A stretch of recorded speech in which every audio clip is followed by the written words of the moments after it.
हम लोग भक्ति रसामृत सिंधु के भूमिका में है। यस, भूमिका के बीच में है। कंटिन्यू करिए। जो लोग आध्यात्मिक जीवन का अनुसरण करते हैं और भक्ति करते हैं, वे सदैव कर्म में लगे रहते हैं। ऐसे कर्म को शरीर के द्वारा या मन से किया जा सकता है। सोचना, अनुभव करना तथा इच्छा करना, ये मन के कार्य हैं। और जब हम कुछ करते हैं तो कर्म की अभिव्यक्ति स्थूल इंद्रियों द्वारा होती है।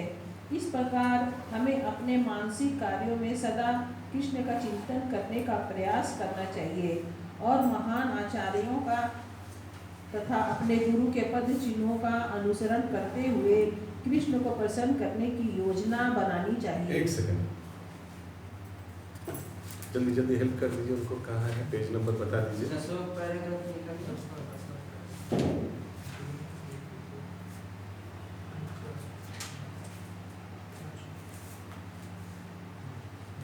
मिल गया? Please continue.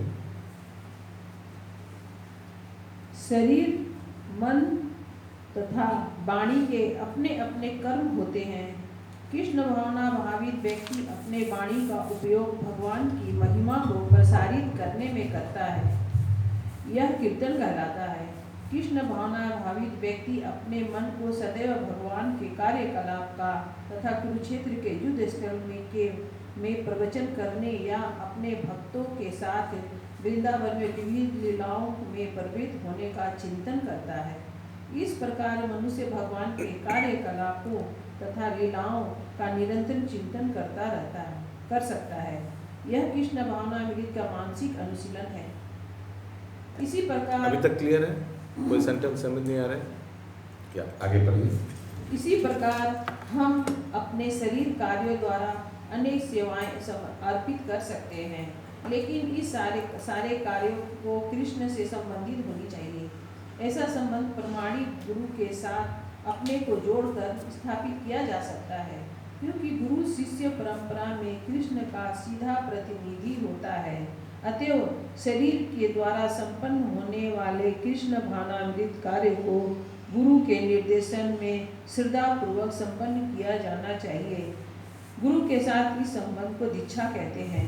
गुरु से दीक्षा प्राप्त करने के दिन से ही तथा कृष्ण भावनामृत का अनुसरण करने वाले व्यक्ति को मध्य संबंध स्थापित हो जाता है।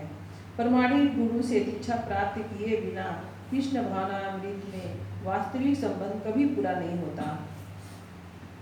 किसी का कोई प्रश्न है दीक्षा के बारे में, गुरु के बारे में? ओके, या नेक्स्ट। कृष्ण भावनामृत का यह अनुसरण भौतिक नहीं होता।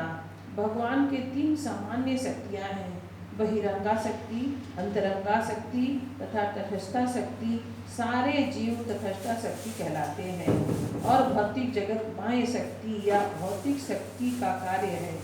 फिर आध्यात्मिक जगत भी है जो अंतरंगा शक्ति की अभिव्यक्ति है। तटस्था शक्ति कहलाते हैं। वाक्य शक्ति कहलाने वाले सारे जीव निकृष्ट बहिरंगा शक्ति के अंतर्गत भौतिक कार्य करते हैं। जब वे अंतरंगा आध्यात्मिक शक्ति के अंतर्गत कार्य करते हैं तो उनके कार्य कृष्ण भावना भावित कहलाते हैं। इसका अर्थ यह हुआ कि महात्मा जन का महान भक्तजन भौतिक शक्ति के बंधन में आकर कार्य नहीं करते, अपितु आध्यात्मिक शक्ति के संरक्षण में रहते हुए कार्य करते हैं। हरे कृष्ण। समझ में आया? क्लियर अभी तक? लक्ष्मी प्रभु देख रहे हैं आप? क्लियर है हर एक सेंटेंस? ऋषभ प्रभु क्लियर?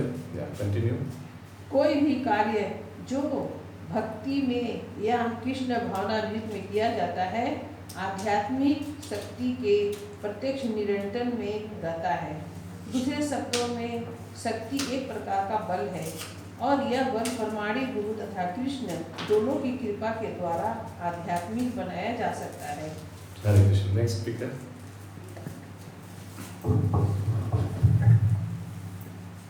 हरे कृष्ण। कृष्णदास कविराज गोस्वामी कृत श्री चैतन्य चरितामृत में भगवान चैतन्य कहते हैं कि वह मनुष्य भाग्यशाली है जो कृष्ण की कृपा से प्रामाणिक गुरु के संपर्क में आता है। कौन श्लोक, कौन सा श्लोक है ये? इतना सिंपल श्लोक है। वही वाला श्लोक है, बोलिए पूरा फिर से पढ़िए, फिर शायद याद आ जाए। कृष्णदास कविराज गोस्वामी कृत श्री चैतन्य चरितामृत में भगवान चैतन्य कहते हैं कि वह मनुष्य भाग्यशाली है जो कृष्ण की कृपा से प्रामाणिक गुरु के संपर्क में आता है। कौन सा श्लोक है? ब्रह्मांडे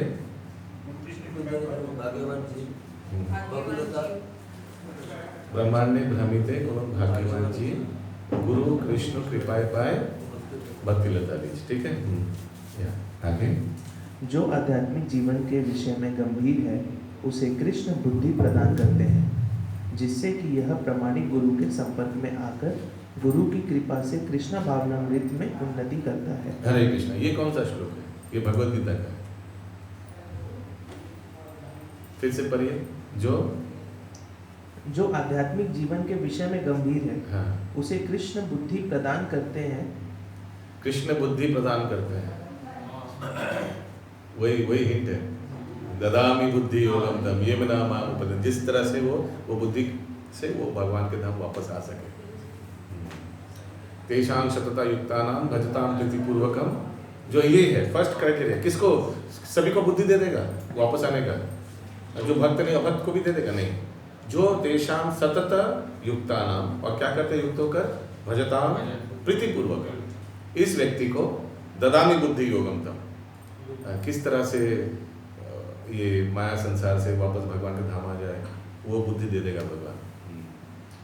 इसलिए कभी कभी बहुत विपरीत परिस्थिति होता है। बहुत भक्त लोग बोलता है कि आपको मालूम नहीं मेरा क्या सिचुएशन है, मेरे को फाइनेंशियल इतना प्रॉब्लम है, हमको जाना ही पड़ेगा वो फैक्ट्री में, वहाँ काम करते करते रात को आते, फिर कैसे भजन करेंगे, जब 2-4 माला ही हो पाता है। मेरा बहुत इच्छा है, विश्वास कीजिए मेरा बहुत इच्छा है कि मैं प्रगति करूँ भक्ति में और मैं सेवा करूँ, बस इतना बुरी तरह से फंसा हुआ, क्या करूँ प्रभु। ऐसे होता है ना, बहुत लोग जेन्युइन फंसे हुए हैं। बहुत लोग 90% लोग बहाना मारता है, और लेकिन जो जेन्युइन है तो देखते भगवान भी देखता है कि ये इसका इच्छा है, तो उसको भगवान प्रेरणा देगा।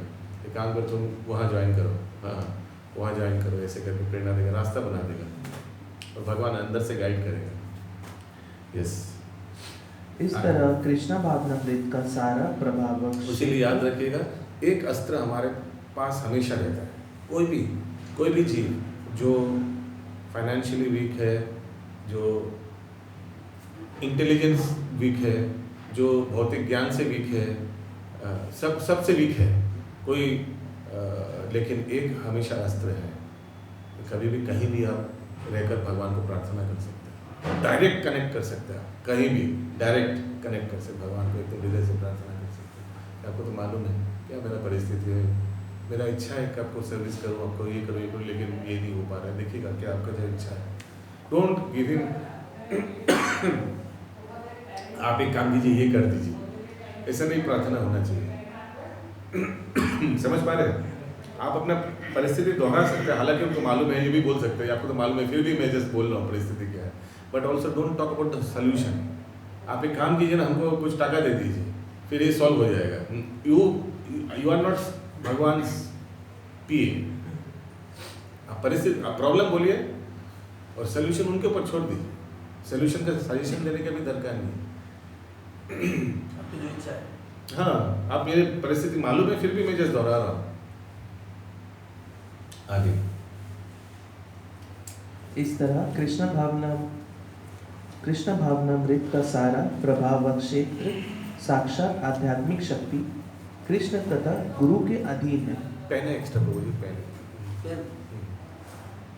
हाँ बोलिए। इसे भौतिक जगत पूछ से रहे हैं कुछ भी लेना देना नहीं रहता। जब हम कृष्ण का नाम लेते हैं तो हमारा तात्पर्य भगवान तथा उनके अनेकानेक विस्तारों से रहता है। वे अपने स्वांशों, अपने अंशों तथा अपनी विभिन्न शक्तियों द्वारा विस्तार पाते हैं। दूसरे शब्द में कृष्ण का अर्थ है सर्वस्व, और इसमें प्रत्येक वस्तु सम्मिलित है। फिर भी सामान्यतया कृष्ण से हमें कृष्ण तथा उनके स्वांशों का बोध होना चाहिए। ये सब जो लोग फिर भी सामान्यतः कृष्ण से हमें कृष्ण तथा उनके समासों स्वांश स्वांश। अपने एक्सपेंशंस का बोध होना चाहिए। Krishna includes everything. अभी आप कोई बोल सकते हैं कृष्णा इंक्लूड्स राम। हाँ, कृष्ण को संबोधन करना, भगवान को संबोधन करना, राम जी को संबोधन करना कोई अंतर है क्या? No. So it includes swans. Krishna means it also comprises of Krishna and his swans. Krishna means Krishna and his energies. वो भी है ना? वही बोलना चाह रहे हैं। कृष्ण अपना विस्तार बलदेव, संकर्षण, वासुदेव, अनिरुद्ध, प्रद्युम्न, राम, नरसिंह तथा वराह के साथ साथ अन्य अवतारों तथा असंख्य विष्णु अंश में करते हैं। अभी मैं एक चीज बता रहा हूँ, मैं शायद आगे भी बताया है, ध्यान से एक बार सुनिए, बहुत ध्यान से सुनिएगा। भगवान का पहला विस्तार क्या है? कृष्ण का पहला विस्तार बलराम। बलराम जी से क्या निकलता है? पहला चतुर्व्यूह। पहला चतुर्व्यूह मैंने एक बॉक्स जैसा सोचिए, 4 क्या है उसमें? VSPA। पहला चतुर्व्यूह में क्या है? VSPA। बोलिए। VSPA। ठीक है, पहला चतुर्व्यूह। मैं जैसे सीक्वेंस बोल रहा हूँ यही सीक्वेंस याद रखिएगा, दूसरा कुछ नहीं। VPA ऐसे कुछ नहीं, VSPA। ठीक है, समझ में आ गया फुल फॉर्म क्या है? तो मालूम है आप लोगों को। पहला चतुर्व्यूह में तो बलराम जी से पहला चतुर्व्यूह, पहला चतुर्व्यूह VSPA। VSPA में जो S है, पहला चतुर्व्यूह का जो S है, उससे क्या निकल रहा है? नारायण।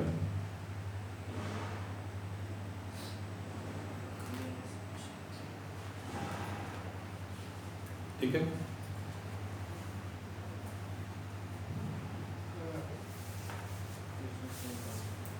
लिख लीजिए, ये हमेशा लगेगा।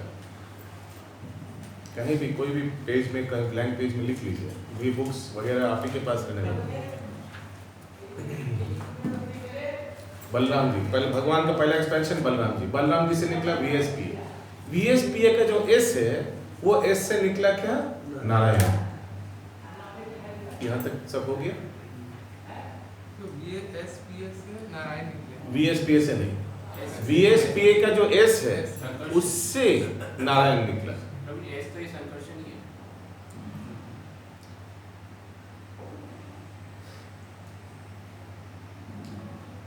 अभी नारायण से निकला द्वितीय चतुर्व्यूह, फिर से VSPA।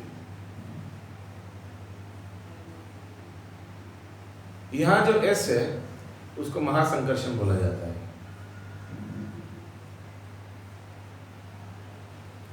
वो S से, माने द्वितीय चतुर्व्यूह का S से 3 पुरुष अवतार निकलते हैं। क्या VSP से पहला S से नारायण निकले, फिर VSP से S द्वितीय, नारायण से फिर से VSPA, द्वितीय चतुर्व्यूह। चतुर्भुज इंग्लिश में बोलता है क्वाड्रुपल।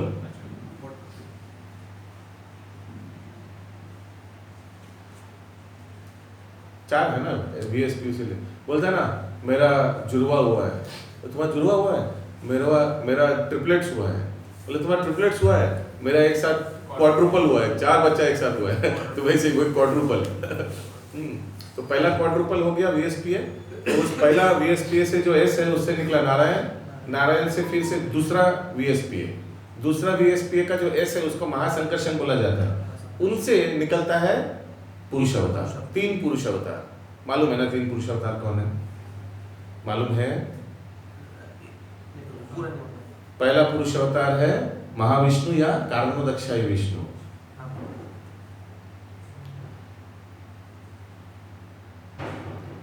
उनके लोमकूप से कोटि कोटि ब्रह्मांड निकलता है।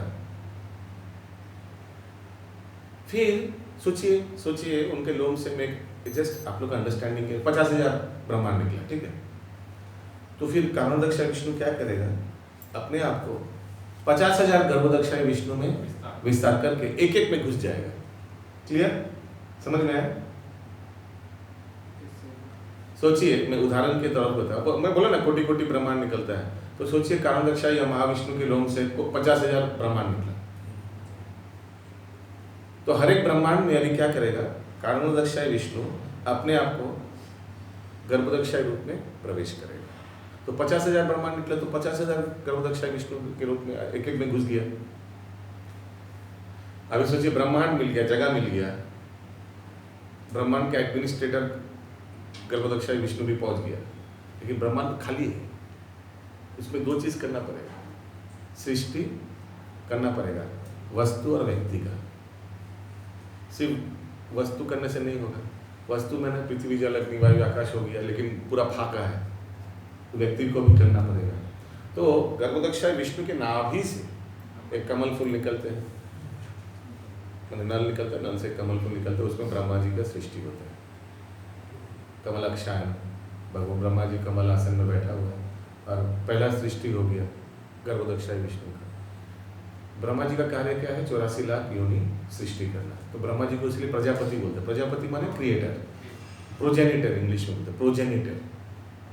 ठीक है, तो उन्होंने 84 लाख योनि से पूरा ब्रह्मांड, उस ब्रह्मांड का उस ब्रह्मा जी पूरा भर दिया जीवों से। ठीक है, अभी जीव आ गया, और एक चीज में भूल गया आगे बोलना है। जीव आने के आगे पहले सामान भेज देता है।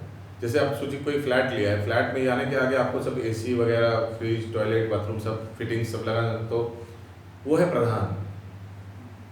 निष्क्रिय अवस्था से 24 तत्व रहता है, निष्क्रिय गोडाउन, निष्क्रिय में सोचिए गोडाउन में रहता है। जब अभी ब्रह्मांड आ गया, ब्रह्मांड को तो ये सब सामान, पहाड़, ये सब वस्तु, ये सब, तो वो फिर सक्रिय हो जाता है। गोडाउन से निकल के 24 तत्व सक्रिय हो जाता है, फिर पूरा भर जाता है, वस्तु से भर जाता है। हाँ, तो प्रधान में क्या क्या होता है? अभी एक चीज, सब कुछ कैसे एक साथ होता है, जो याद आ रहा है वही बता रहा हूँ। तो 24 तत्वों में क्या क्या आता है? 5 स्थूल,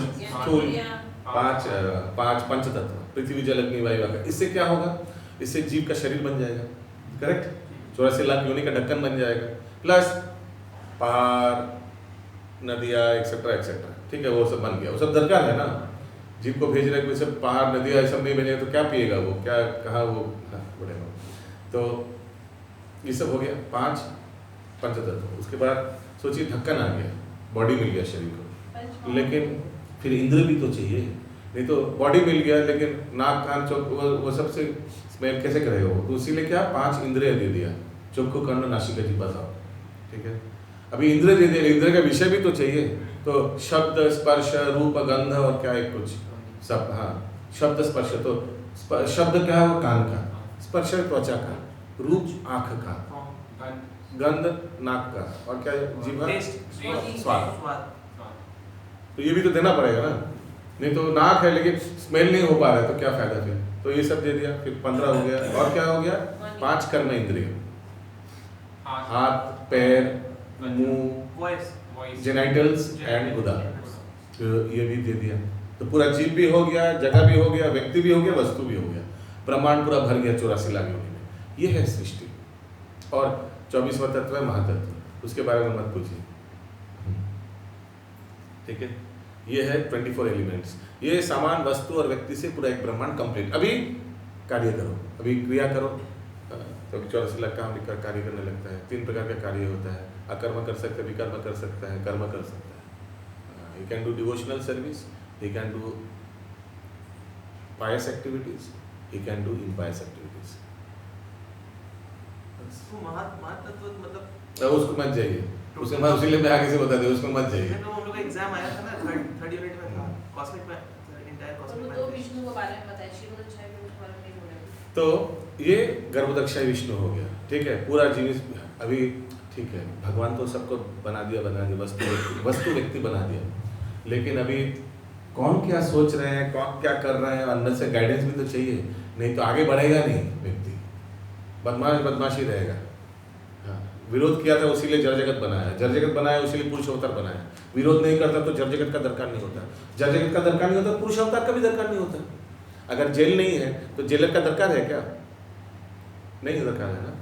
तो वैसे ही तो जेल में कौन कैसा प्रोग्रेस कर रहा है, इसके लिए एक मॉनिटर रहता है, एक प्रोग्रेस रिपोर्ट रहता है, नहीं इसको तरक्की कर रहा है, इसको आगे बढ़ाओ, इसको नहीं ये बदमाश है, ये बदमाशी कर रहे हैं यहाँ भी आकर। तो वो सब नोट करने के लिए भगवान ने क्या किया, अपने आप को एक माइक्रोचिप में बदल, माइक्रोचिप वो है परमात्मा। और हर एक जीवों के हृदय में, चाहे वो कीड़ा हो, पक्षी हो, पशु हो या मनुष्य हो, उसके हृदय में परमात्मा रूप में विराजमान हो गया। वो एक्चुअली गर्भोदक्षाय विष्णु ही फिर क्या करता है अपने आप को, जैसे महाविष्णु अपने आप को 50,000 में विस्तार क्यों, 50,000 ब्रह्मांड था। अभी गर्भोदक्षाय विष्णु एक ब्रह्मांड में कितना गर्भोदक्षाय विष्णु है? एक। ठीक है, महाविष्णु जितना सृष्टि किया ब्रह्मांड उतना गर्भोदक्षाय विष्णु, लेकिन हर एक ब्रह्मांड में एक ही गर्भोदक्षाय विष्णु है, और उस ब्रह्मांड में जितना पॉपुलेशन है उतना क्षीरोदक्षाय विष्णु होगा।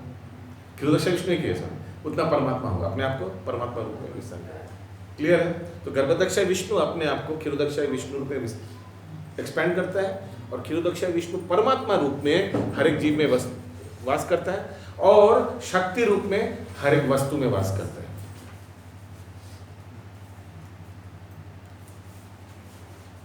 ये अंदर गर्भोदक्षाय विष्णु उसी ब्रह्मांड में, वो तो अपना ब्रह्मांड से लेके उसका मतलब है ना, गर्भोदक्षाय विष्णु उसी ब्रह्मांड में क्षीरोदक्षाय विष्णु रूप में एक्सपैंड करते हैं। क्षीरोदक्षाय विष्णु अभी नॉट टू पार्ट, परमात्मा रूप में हर एक जीव में प्रवेश करते हैं, शक्ति रूप में हर एक वस्तु में प्रवेश करते हैं। अंडंतरस्थ परमाणु चयंतरस्थम, हर एक अंड परमाणु रूप में, न्यूक्लियस बोलता है ना, उसमें एटम में न्यूक्लियस रूप में, शक्ति रूप में प्रवेश करते हैं। तो हर एक वस्तु में भगवान है, हर एक व्यक्ति में भगवान है, परमात्मा रूप में, शक्ति रूप में। वो एक ही है प्रभु क्षीरोदक्षाय विष्णु। क्षीरोदक्षाय विष्णु अपने आप को परमात्मा रूप में एक्सपैंड करते हैं, परमात्मा वस्तु में घुसते हैं, शक्ति रूप में, व्यक्ति में घुसते हैं, परमात्मा रूप। तो Garbhodakshayi Vishnu expands himself as Kshirodakshayi Vishnu. Kshirodakshayi Vishnu to part, परमात्मा जीवों में, शक्ति वस्तु में। और गर्भोदक्षाय के नाभि से क्या बोले? और क्यों बोले? कुछ पुराना चीज हो गया, नाभि से कमल फूल निकलते हैं, ब्रह्मा जी बैठते, उसे तो बोल दिया। ठीक है, ये है पूरा कॉस्मिक मैनिफेस्टेशन। ये सब क्लियर होना चाहिए। भक्ति शास्त्री कोर्स मेनली ये जो कुछ कॉन्सेप्ट्स है, ये सब पूरा क्लियर होना चाहिए। फाउंडेशन स्ट्रांग नहीं होने से इसके ऊपर आप लोग बाद में भक्ति वैभव करिएगा, भागवतम पढ़िएगा, चैतन्य चरितामृत, चैतन्य भागवत, लेकिन फाउंडेशन अगर ठीक नहीं है, कुछ बेसिक चीज़ अगर मालूम नहीं है तो मज़ा नहीं आएगा पढ़ के, समझ ही नहीं आएगा। ऊपर हल्का रहेगा, खोखला अंदर खोखला, बाहर बहुत कुछ, अंदर खोखला रहेगा। तो दीज कॉन्सेप्ट्स क्लियर बहुत जरूरी है। ओके, आगे।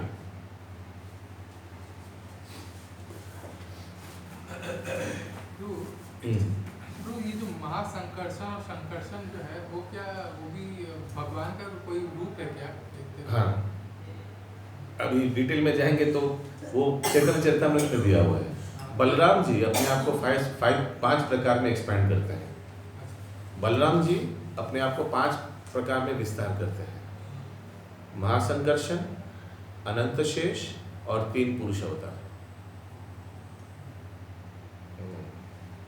सो महासंकर्षण जो द्वितीय चतुर्भुज का जो एस है वो बलराम जी का विस्तार है। Direct Balram ji direct expansion of Balram ji, उसका कार्य अलग रहता है।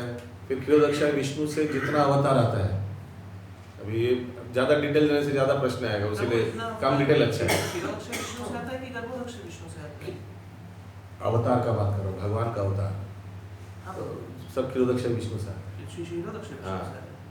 तो वो दिखाते हैं ना सब देवता लोग प्रॉब्लम में क्षीर सागर में जाकर, फिर जा रहे क्षीर सागर में जाकर, हाँ, तट पे, वो भी देवता लोग क्षीर सागर में जाकर तट पे ही खड़ा रहता है। मैंने ऐसा नहीं कि भगवान के निकट गए, नहीं, वो नॉट अलाउड, दूर में खड़ा है, देवता लोग वहां से प्रार्थना कर रहा है और भगवान क्षीर सागर के बीच में लेटे हुए हैं अनंत शेष के ऊपर। अनंत शेष के ऊपर। हाँ, तो वो गर्भोदक्षाय विष्णु है ना प्रभु? क्षीरोदक्षाय क्षीर सागर में। अच्छा, क्षीर सागर में। जी सर, कंटिन्यू।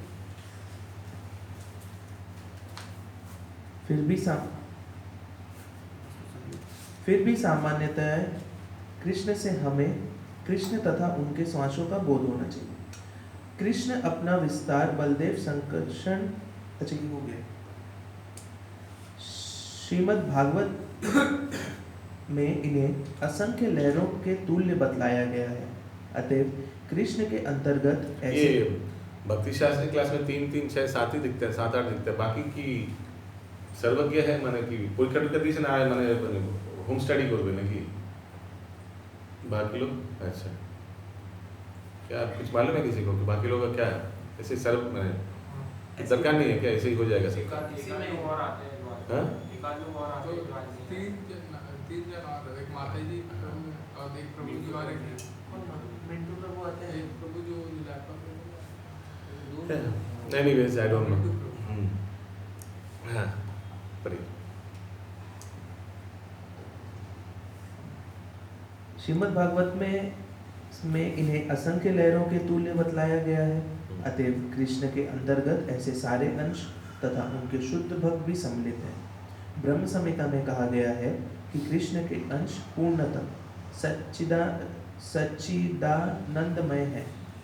ईश्वर परम कृष्ण सच्चिदानंद विग्रह, वो भगवान का अंश, भगवान का भक्त लोग, ऑल आर सच्चिदानंदमय। भक्ति का अर्थ है उन कृष्ण भावना भावित कार्यों में संपन्न करना जो भगवान कृष्ण के दिव्य आनंद के अनुकूल हो। देखिए भक्ति मतलब संपन्न करना, सर्विस करना, सेवा करना। इसीलिए भक्ति का इंग्लिश ट्रांसलेशन क्या लिखा है Prabhupada ji? Devotional service. Translation अगर वर्ड टू वर्ड होता तो क्या होता? सिर्फ डिवोशन, सिर्फ भक्ति। मेरे में भक्ति है। अरे तुम सेवा नहीं कुछ करते, कुछ नहीं करते और बोलते भक्ति है बोलने से नहीं होगा। प्रीतिपूर्वक सेवा। इसके विपरीत जो क्रिया श्री भगवान के दिव्य आनंद के प्रतिकूल हो उसे भक्ति नहीं माना जा सकता। उदाहरणार्थ रावण, कंस तथा हिरण्यकश्यपु जैसे महान असुर सदैव कृष्ण का चिंतन करते रहते थे, लेकिन वे उन्हें शत्रु के रूप में याद करते थे। इस प्रकार के चिंतन का भक्ति या कृष्ण भावना मृत नहीं कहा जा सकता। कभी कभी निर्विशेषवादी जन भक्ति को ठीक से न समझकर कृष्ण को उनकी साज सामग्री तथा लीलाओं से पृथक कर देते हैं। उदाहरणार्थ भगवत गीता का प्रवचन कुरुक्षेत्र युद्ध स्थल में हुआ था और निर्विशेषवादी कहते हैं यद्यपि कृष्ण रोचक है किंतु कुरुक्षेत्र का युद्ध स्थल ऐसा नहीं है। भक्तगण भी जानते हैं कि उनको भी कुरुक्षेत्र के युद्ध स्थल से कुछ लेना देना नहीं है, किंतु साथ ही वह ये भी जानते हैं कि कृष्ण का अर्थ अकेले कृष्ण नहीं है। वे सदा अपने पार्षदों एवं साज सामग्री के साथ रहते हैं। उदाहरणार्थ यदि कोई कहे कि इस हथियारधारी आदमी को कुछ खाने को दो, तो खाने का कार्य मनुष्य के द्वारा होता है, न कि हथियारों द्वारा। इसी प्रकार कृष्ण भावनामृत में भक्त की रुचि सात सामग्री तथा कृष्ण संबंधी स्थानों यथा कुरुक्षेत्र युद्ध स्थल में हो सकती है, किंतु उसे ऐसी वैसी किसी भी युद्ध भूमि से कुछ भी लगाव नहीं रहता। हरे कृष्ण। तो एनीथिंग रिलेटेड टू कृष्णा, जैसे आगे वो बताया जा रहा था, इज ऑल्सो सच्चिदानंद में, इज ऑल्सो स्पिरिचुअल। भगवान से संबंधित जो भी है वो भी हम लोग के लिए पूजनीय है। प्लस हम लोग को तो मालूम है भगवान जब भी धराधाम में अवतरण होते हैं लीला करने के लिए, भगवान अपना अपना चीज़ को ले आते हैं। वृंदावन ले आते हैं, यमुना ले आते हैं, गोवर्धन ले आते हैं, इस भौम वृंदावन में जो भी लीला करते हैं। सो कृष्ण से संबंधित जो भी है सब आध्यात्मिक है और कुछ मनगढ़ा कुछ भी नहीं है ऐसे। हाँ बोलिए, कुछ प्रश्न है क्या? क्वेश्चन? हाँ बोलिए। अलोन मतलब कि वो लीला को मतलब जितना भी रहता है वो साथ में लेकर आते हैं। हाँ एकदम। प्रभु जी यहाँ पे निर्विशेषवादी मतलब इम्पर्सनलिस्ट के बारे में क्या बोला जा रहा है? हाँ, इम्पर्सनलिस्ट यानी जो भगवान का साकार रूप को एक्सेप्ट नहीं करता है। Remember they are different than मायावादीज। कभी कभी हालांकि प्रभुपाद जी मायावादी इम्पर्सनलिस्ट को भी एक साथ कैटेगरी में रखा है, वो कॉन्टेक्स्ट के ऊपर डिपेंड करता है। मायावादीज यानी जो भगवान सोचता है जो भगवान माया में हो, एक नंबर। दो नंबर जो सोचता है खुद भी भगवान हो जाएंगे, भगवान अपूर्ण है मेरे बिना, मैं भगवान का अंश हूँ और मैं जब पुण्यता लाभ करूँगा तो मैं भी भगवान बन जाऊँगा, वो है मायावाद। और भगवान जो कभी कभी ये भी मायावाद में आता है, जो कुछ कुछ व्यक्ति सोचता है कि भगवान चोरी करे, भगवान माया में पड़ गया। भगवान एक्चुअली निराकार है। भगवान ने भौतिक शरीर धारण किया और भौतिक शरीर धारण करने की वजह से देखिए चोरी करता है, गोपियों के साथ नृत्य करता है, दूसरे परस्त्री के साथ नृत्य करता है, रासलीला करता है एक्सेट्रा। ये सब गलत गलत मायावाद, इसलिए उन लोग का भाष्य सुनना भी नहीं चाहिए, महाप्रभु बताते हैं। ओके। लेकिन निर्विशेषवाद में क्या अंतर है? निर्विशेषवाद भगवान को स्वीकार करता है लेकिन बोलता है उनका फॉर्म नहीं। तो निर्विशेषवाद इज ऑल्सो अ स्पिरिचुअलिस्ट, वो भी आध्यात्मिक व्यक्ति बोलेंगे। मायावाद को आध्यात्मिक व्यक्ति नहीं बोलेंगे, वो तो नेगेटिव व्यक्ति है। ठीक है, आगे पढ़िए। तो क्या उनके बारे में क्या बोला जा रहा है? यद्यपि कृष्ण रोचक है, हाँ। किंतु कुरुक्षेत्र का युद्ध स्थल ऐसा नहीं है। द डिवोटीज हाउएवर, तो कृष्णा इंटरेस्ट है बट कुरुक्षेत्र उसमें कोई ना धर्म क्षेत्र, कुरुक्षेत्र वहाँ एवरीथिंग इज रिलेटेड है। सो आपसे बोल नहीं सकते, जैसे कोई स्त्री बोल सकता ना कि मेरा विवाह हो गया, मेरे को सिर्फ हस्बैंड से लेना देना है। नहीं, विवाह दो परिवार में होता है, हस्बैंड का परिवार सब तुम्हारा रिश्तेदार हो गया अभी। तो ऐसे भी नहीं से अब हमारे से भगवान कृष्ण मीन्स कृष्ण का शक्ति, कृष्ण का परिकर, भगवान का एक्सपेंशन, भगवान का धाम, एवरीथिंग, इट इंक्लूड्स एवरीथिंग। भगवान में अस्त्र शस्त्र, हाँ यस, भगवान का नाम, यस। इंग्लिश में लिखा है Rishabh Prabhu, the impersonalists say that although Krishna is of interest, Krishna का is of interest, the battlefield of Kurukshetra is in, उसमें कुछ लेना देना नहीं, ऐसा नहीं है। बैटलफील्ड ऑफ धर्म क्षेत्र कुरुक्षेत्र समवेत युद्ध सभा, भगवान इसमें अर्जुन को ज्ञान देते हैं, भगवद गीता का ज्ञान। हाँ, आगे कंटिन्यू देखिए, लिखा है Krishna does not mean just Krishna alone, ऐसा नहीं है। उसको तो कृष्ण से, उनकी वाणी, उनके उपदेश आदि से लगाव रहता है।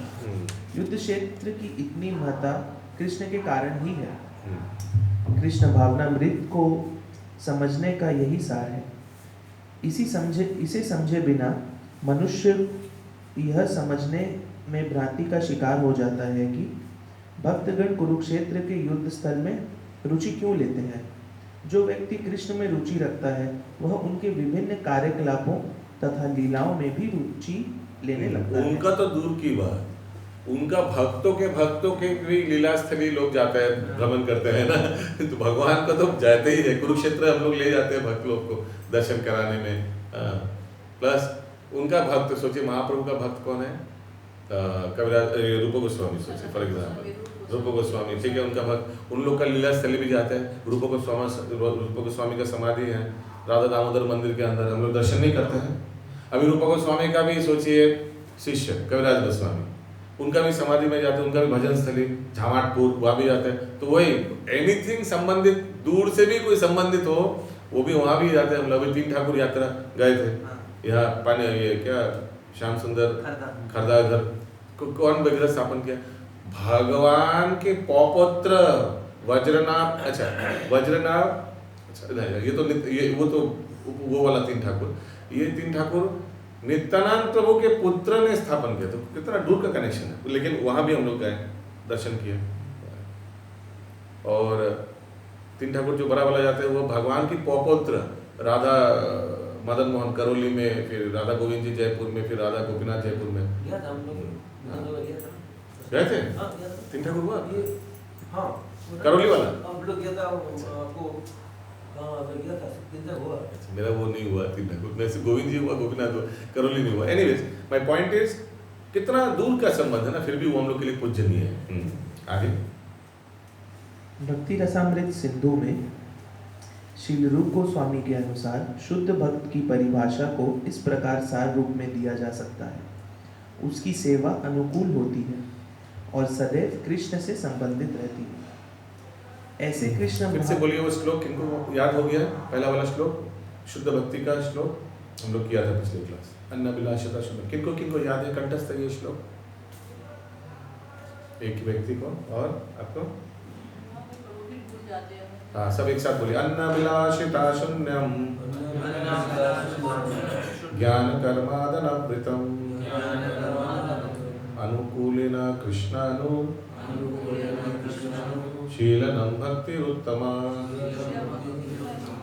ठीक है, तो यही बताया जा रहा है कि अनुकूल, जो भी फेवरेबल है उसको ले लेना। ये है, ऐसे अनुशीलनम भक्ति उत्तम। ये ऐसे करके कोई अगर भक्ति को प्रैक्टिस कर रहा है, that is called the best of the भक्ति, शुद्ध भक्ति। ओके, या कंटिन्यू।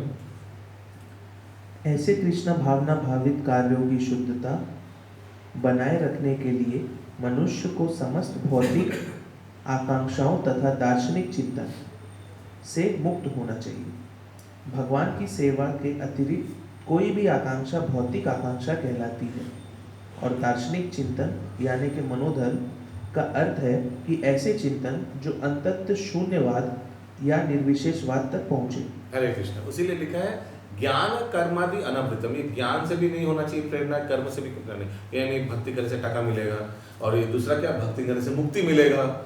ज्ञानी मुक्ति ढूंढ रहा है, कर्मी टका ढूंढ रहा है। ये सब रहित भक्ति होना चाहिए। एक ही मात्र क्या उद्देश्य होना चाहिए, भगवान को कैसे हम लोग संतुष्टि करें, वही, और कुछ उद्देश्य नहीं है। इनफैक्ट ये भी नहीं कि हम कैसे भक्ति करके अपने आप को उद्धार करें, अपने पापमय जीवन से रहित हो। These are also lower level of understanding. गोपियों लोग को बोला कि चरण धूलि दो, भगवान का सर दर्द हो रहा है, और भगवान ने बोला चरण धूलि देने से ही सर दर्द चला जाएगा, तुरंत ले लीजिए। फिर नारद मुनि बोला आपको मालूम है इसका क्या रिपरकशंस होगा, परिणति की होगी, इसको परवाह ले, भगवान को सर दर्द तो कम होगा, ले लीजिए। तो यही है, ये ऐसा मन भावना है भगवान को कैसे आनंद प्रदान किया जाए। अंते हरि तोषणम। कंटिन्यू।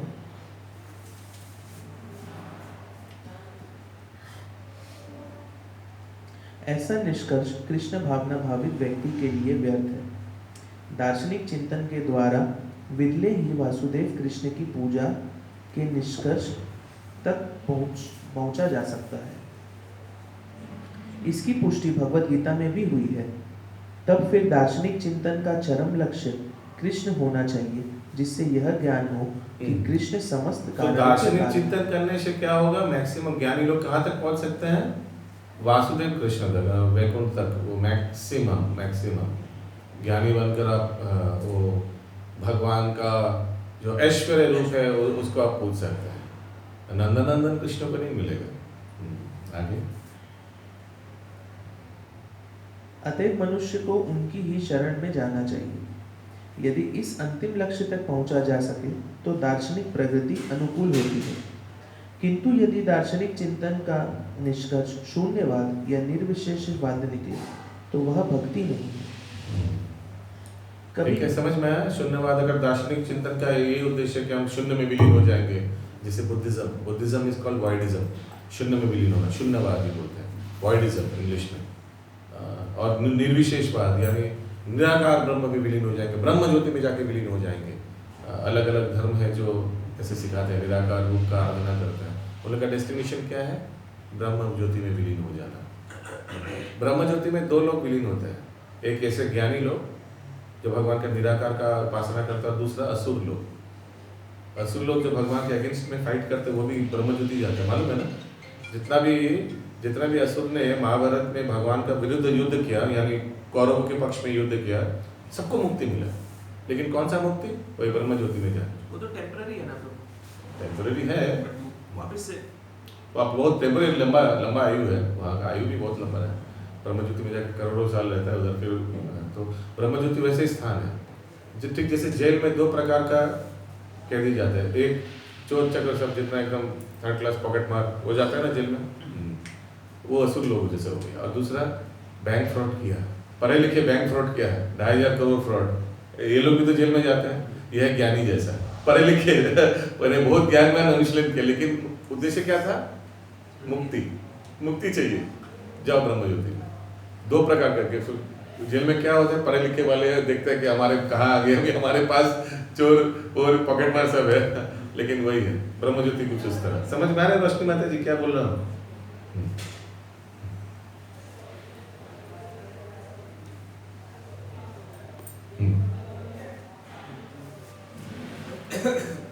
कारणों के कारण है।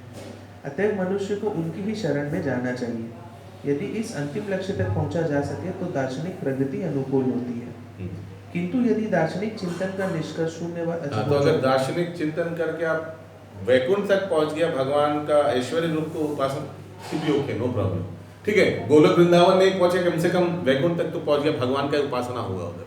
लेकिन अगर दार्शनिक चिंतन में आपका टाका और ज्ञान ये सब आपका उद्देश्य है तो कहाँ तक पहुँचेंगे? ब्रह्मज्योति तक पहुँचेंगे, कोई फायदा नहीं है। वॉइडिज्म, शून्यवाद करके ये सब करके। कभी कभी को या साकाम कर्म को कर्मकांड समझ लिया जाता है। ऐसे अनेक लोग हैं जो वेदांत कर्मकांड के प्रति अत्यधिक आकृष्ट होते हैं। वेदों में दिया हुआ है, ऐसे करने से टाका मिलेगा, ऐसे करने से पुत्र संतान मिलेगा, ऐसे करने से बहुत सुंदर रूप मिलेगा, ऐसे ऐसे करो, ये यज्ञ करो, इंद्र बन जाओगे। तो ये सब वेदों में कर्मकांड पूरा डिटेल में दिया हुआ है। तो इसमें बहुत आकर्षित हो जाता है। याद रखिएगा 93% ऑफ द वेदास, और जितना भी शास्त्र है स्पीक्स अबाउट कर्मकांड। Only 7% talks about PDS. PDS क्या है? प्योर डिवोशनल सर्विसेज, शुद्ध भक्ति सिर्फ 7%, बाकी सब कर्मकांड। ये करने से ये मिलेगा, ये करने से वो मिलेगा, इंद्र तृप्ति, यही भरा हुआ है। आगे। किंतु यदि कृष्ण को जाने बिना कोई व्यक्ति एकमात्र कर्मकांड के प्रति आकृष्ट होता है तो उसके कार्य कृष्ण भावनामृत के प्रतिकूल पड़ते हैं। वास्तव में कृष्ण भावनामृत को केवल श्रवण, कीर्तन, स्मरण आदि पर ही आधारित किया जा सकता है। कृष्ण श्रीमद् भागवत में 9 विभिन्न विधियां बतलाई गई हैं। इनके अतिरिक्त प्रत्येक संपन्न कार्य कृष्ण भावनामृत के प्रतिकूल है। इस तरह ऐसी गलतियों से सदा बचना चाहिए। तो 9 विधियां श्रवणम कीर्तनम विष्णु स्मरणम पाद सेवनम अर्चनम वंदनम दास्यम साख्यमात्मनिवेदनम इति पुंसार्पित विष्णु भक्तिश्च नवलक्षणा। ये प्रहलाद महाराज बताया। ठीक है, आगे। श्रील रूप गोस्वामी ने भक्ति की इस परिभाषा में ज्ञान कर्मादि का भी उल्लेख किया है। कर्मादि में वे कार्य आते हैं जो शुद्ध भक्ति को प्राप्त करने के में सहायक नहीं बनते हैं। तथाकथित त्याग के अनेक रूप भी कृष्ण की भक्ति के लिए अनुकूल नहीं होते। श्रील रूप गोस्वामी ने नारद पंचामृत, समझ में आया लास्ट वाला सेंटेंस? त्याग भी भक्ति का अनुकूल नहीं होता है। हाँ, बहुत लोग त्यागी है, इतना त्याग वो भक्ति का अनुकूल नहीं है, कठोर हो जाता है। जैनिज्म में भी ऐसा है, इतना त्याग, इतना कठोर तपस्या करता है, हृदय कठोर हो जाता है। मालूम है कैसे बाल नोच के निकालते हैं, फिर खाना पीना बहुत लंबा उपवास करते हैं हम लोग। लेकिन कृष्ण कॉन्शियसनेस नहीं। तो हम लोग वैष्णव लोग क्या करते हैं, हम लोग भी उपवास, आज भी उपवास से 12 बजे तक है। फिर उसके बाद फीस्ट, डांसिंग। तो ऐसा है, ऐसा नहीं कि अपने आप को कष्ट देना, वो टॉर्चर करना अपना शरीर को, उससे भक्ति मिलेगा, ऐसा नहीं। उपवास शब्द का अर्थ क्या है? निकटवास। माने निकटवास, माने हम लोग इसलिए खाना पीना से रहे थे कि उस समय हम लोग भजन कीर्तन करेंगे, है ना।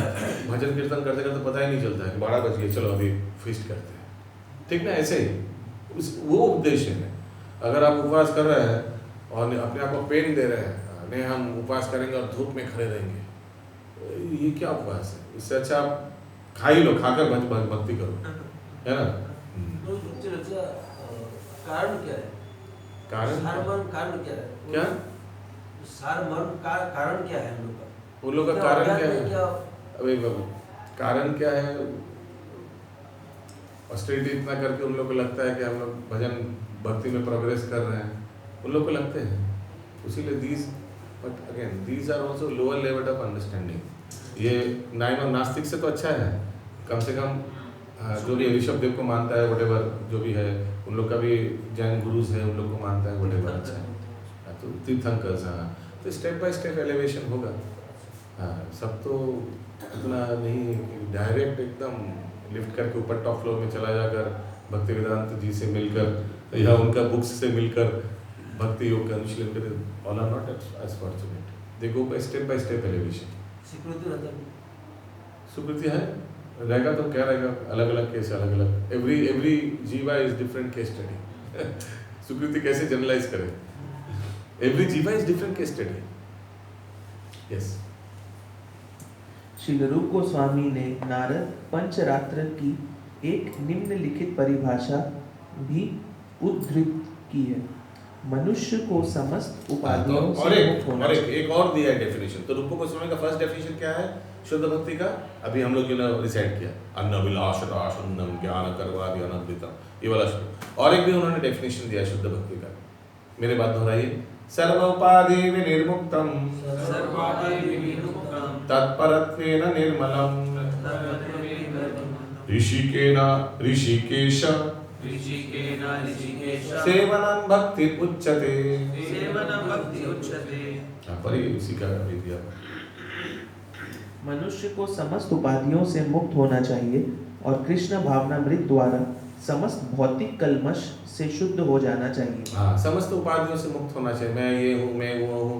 यहाँ का हम लोग ने पूछा कि आप क्या नौकरी करते हैं, क्या यार आप क्या करते हैं, आप क्या करते हैं, ऐसे इस्कॉन ने पूछता है कि बहुत लोगों का गलत धारणा है ना कि इस्कॉन से बड़े लोग के जन्म, हमारे वहाँ तो गरीब लोग तो डूबते रहे, बहुत लोग ऐसे बोलते हैं, हम सुना है। ऐसा है क्या एक्चुअली?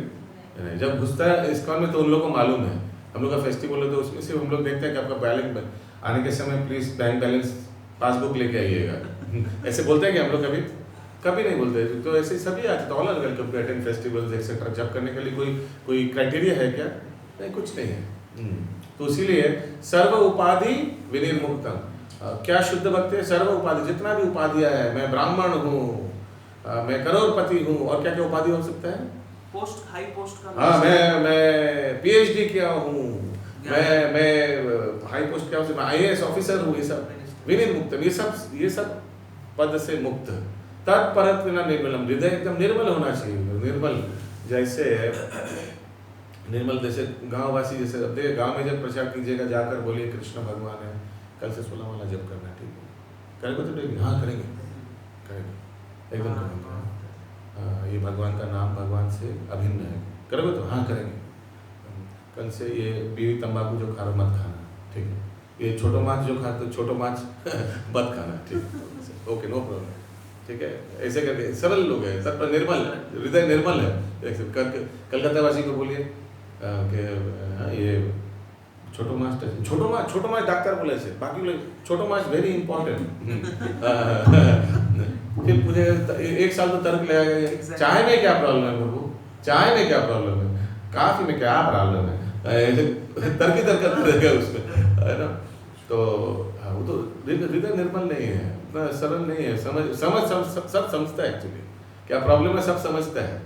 আমরা কিন্তু আমাদের বাড়িতে কিন্তু আলাদা বাসন আছে, আমরা কিন্তু मंगलवार शुक्रवार खाई ना, तो सब समझते खाओ ना, क्या जरूर कुछ गड़बड़ है इसीलिए नहीं खाते हो। हाँ, हमारे बाड़ीते गोपाल আছে, শালিগ্রাম सीधा আছে আমার বাড়ি तो। हाँ, শালিগ্রাম से तुम नॉनवेज खाते क्यों फिर? सब कुछ है। कंठी माला तो उस दिन दिखाया था आपको, दिखाया था ना?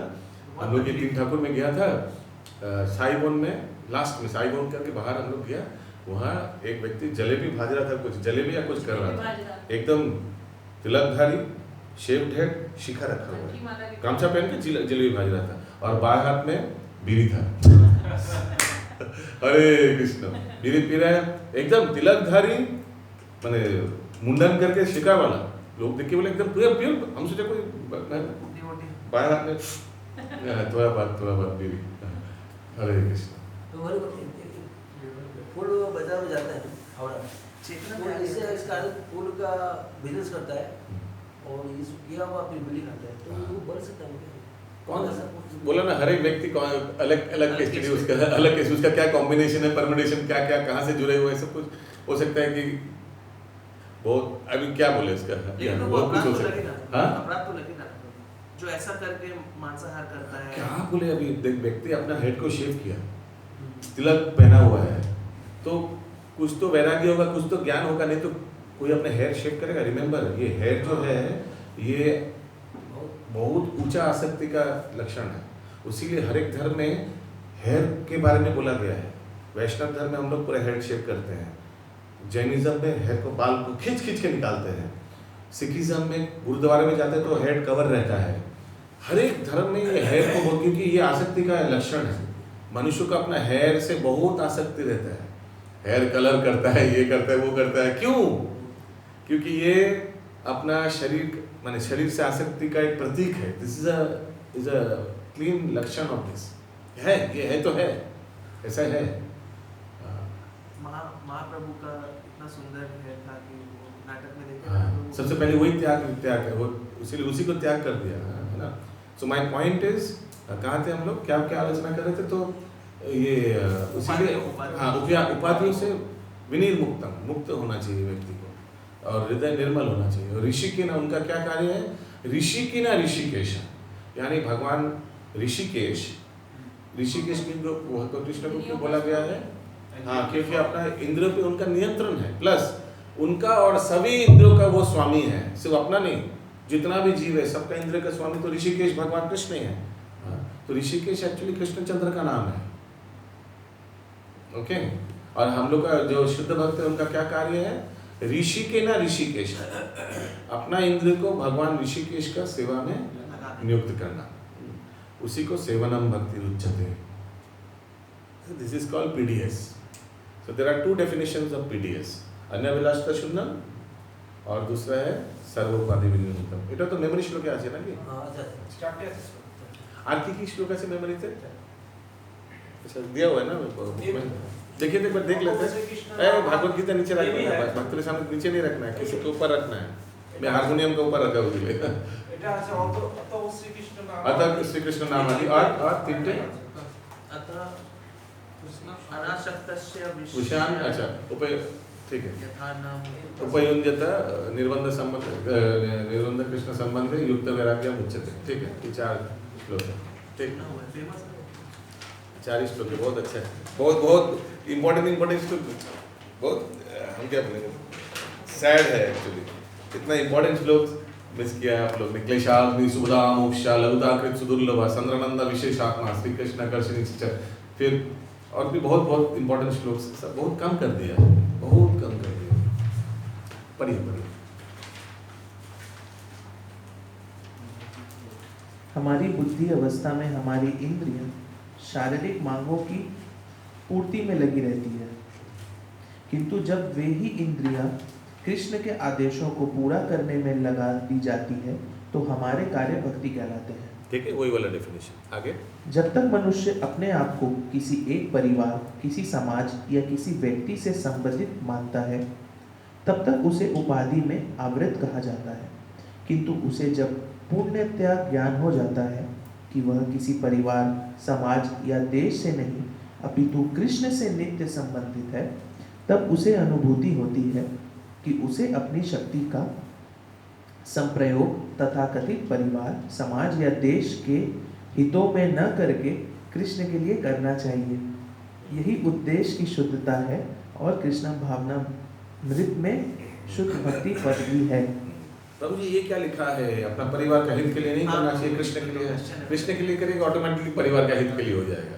परिवार के हित के लिए डायरेक्ट करना चाहिएगा, प्रॉब्लम में फंस जाइएगा। उल्टा देखिए, परिवार के हित के लिए कितना लोग परिवार के हित के लिए टाका चोरी करता है, अपना अयोग्य पुत्र को पास करा देता है, कोई टीचर है, परिवार के हित के लिए बहुत कुछ करना चाहेगा तो उसमें प्रॉब्लम फेस कीजिएगा। उल्टा देखिएगा, जिस पुत्र के लिए हमने सबसे पहले ये हमको शिक्षा दिया गया था, हम जब भक्ति में आए, देखिए जो चीज़ से आप सबसे ज़्यादा लगाव है, हर एक व्यक्ति का किसी ना किसी भौतिक चीज़ों पे सबसे ज़्यादा लगाव, वही आपको दुख देने का कारण बनेगा लॉन्ग रन में।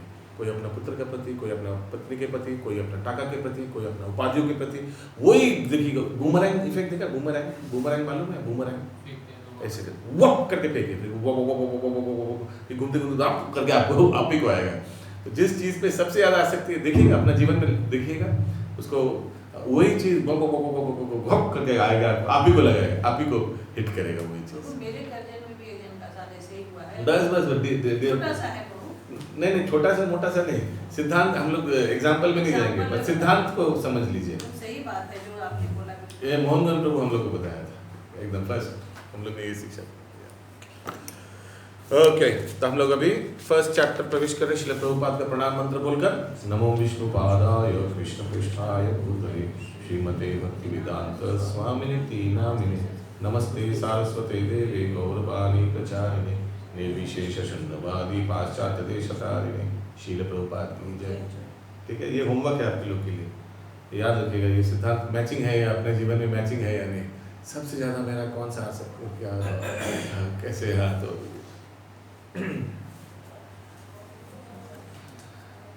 चैप्टर 1 यस नेक्स्ट दीपेश को पढ़ें। शुद्ध भक्ति के लक्षण।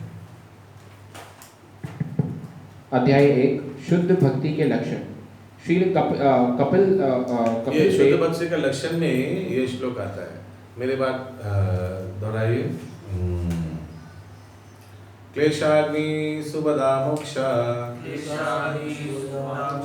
लघुता कृत्सु दुर्लभ सांद्रानंदा विशेषात्मा श्री कृष्ण आकर्षणी शच। उसी का ये हाँ श्रील कपिल देव ने श्रीमद् भागवत एक सेकंड नहीं कैरेक्टरिस्टिक्स डेफिनेशन में डेफिनेशन दो ठो जो रूप गोस्वामी ने दिया ये कैरेक्टरिस्टिक्स लक्षण। श्रील कपिल देव ने श्रीमद् भागवत में 3.21 12 से 13 श्लोक अपनी माता को उपदेश देते हुए शुद्ध भक्ति के निम्नलिखित लक्षण बताए हैं। हे माता, जो मेरे शुद्ध भक्त हैं और जिन्हें भौतिक लाभ का या दार्शनिक चिंतन की कोई कामना नहीं है, उनके मन में मेरी सेवा में इतने तल्लीन रहते हैं कि वे मुझसे उस सेवा में तल्लीन रहने के अतिरिक्त कुछ और नहीं मांगना चाहते हैं। यहाँ तक कि वे मेरे धाम में मेरे साथ रहने की भी याचना नहीं करते। मुक्ति 5 प्रकार की होती है। एक सेकंड अभी तक क्लियर है? तो ये दार्शनिक फिलोसॉफिकल हाँ क्या प्रश्न क्या है? कि ना दार्शनिक भौतिक लाभ या दार्शनिक चिंतन की कोई कामना नहीं है।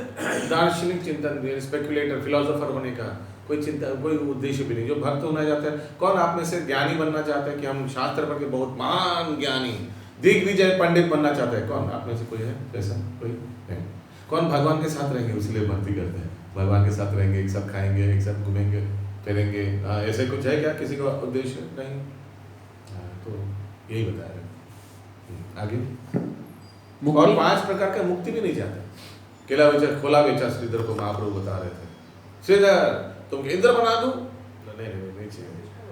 श्रीधर तुमको 5 प्रकार का मुक्ति दे दूं? नहीं चाहिए। श्रीधर वैकुंठ? नहीं चाहिए। क्या चाहिए फिर?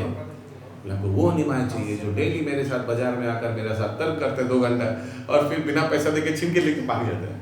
वही निमाई चाहिए हमको। तो ये है भक्तों का विलास, आदान प्रदान। वो केला बेचा श्रीधर, केला भी मोचा थोर केला पत्ता ये सब बेचता था। और वो भी जितना भी उनका इनकम था, सोचिए उस समय हर एक का घर में ऐसे था ही। नवद्वीप में हर एक का अभी भी है तो केला खोला ये सब रहना कोई बड़ी बात नहीं है। वो भी डेली इनकम का 50% क्या करता था? वो गंगा पूजा करता था। डेली इनकम सोचिए 1 रुपये कमाया उसका 50% गंगा पूजा में डेली। ये है भक्त। पानी जो पोहे का था उसमें से पानी गिरता था। एक्चुअली ब्राह्मण का डिफिनेशन है स्वइच्छे दारिद्र्य स्वीकार इति ब्राह्मण। फिर से बोल रहा हूँ, डेंजरस डेफिनेशन है। स्वइच्छे दारिद्र्य स्वीकार इति ब्राह्मण। वो जानबूझ के दरिद्रता स्वीकार करता है कि भगवान पे भरोसा ज्यादा रहेगा। Always I be dependent on Krishna. एक परपोर्ट में श्रील प्रभुपाद क्या लिखते हैं मालूम है? सुनने से आपका दिमाग खराब हो जाएगा। लिखते हैं प्रभुपाद लिखते हैं कि the living entity is suppose to be the happiest in that situation where he has no other option other than to depend on Krishna. The living entity is supposed to be the happiest when in that situation, उस परिस्थिति में when he has nothing, माने सब दरवाजा बंद हो गया, he has nothing to take shelter other than Krishna। उस परिस्थिति में वो सबसे ज़्यादा खुशी है। हम लोग क्या सोचेंगे? सबसे ज़्यादा दुखी डरा हुआ नहीं, और कुछ कर ही नहीं सकते, सब दरवाजा बंद हो गया, सब हेल्प बंद हो गया, एकमात्र प्रभु आप ही है। वो सिचुएशन सबसे एंटरटेनिंग होता है जीवों के लिए। इस सोचने से ये भक्ति रियलाइज कर पाएगा। बाहर का आदमी बोलेगा क्या बोल रहे हो, क्या बकवास है। उस समय तो व्यक्ति कितना असहाय रहेगा, कितना डरे हुए रहेगा ना माता जी। हरे कृष्ण, है ना? हाँ, लेकिन वही बताया जाता है कि सबसे सुखदायक सिचुएशन है, when nobody else to look forward other than Krishna. जबरदस्त आपको ये बाध्य हो गया भगवान की शरण ग्रहण करने में, वो सिचुएशन सबसे एंटरटेनिंग सिचुएशन होता है।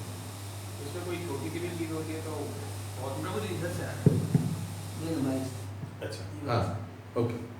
लखनऊ में प्रभु जब प्रभुपाद का कितना लॉस हो गया था, वो ऊपर देख के फिर हंसने लगे ऐसे ही लास्ट वाला जो चोरी हो गया था, कुछ हो गया था, कोई ठगा लिया था, उनको ठगा लिया था ना, वो बोस लेबोरेटरी में कुछ ठगा लिया, लास्ट वाला जो टूटा कुछ बोला अच्छा हुआ, सब कुछ चला गया, खत्म। अभी और कुछ आसक्ति भी नहीं रहा है कुछ, अभी हम full pledged. Hare Krishna, yes, good example, continue. मुक्ति 5 प्रकार की होती है।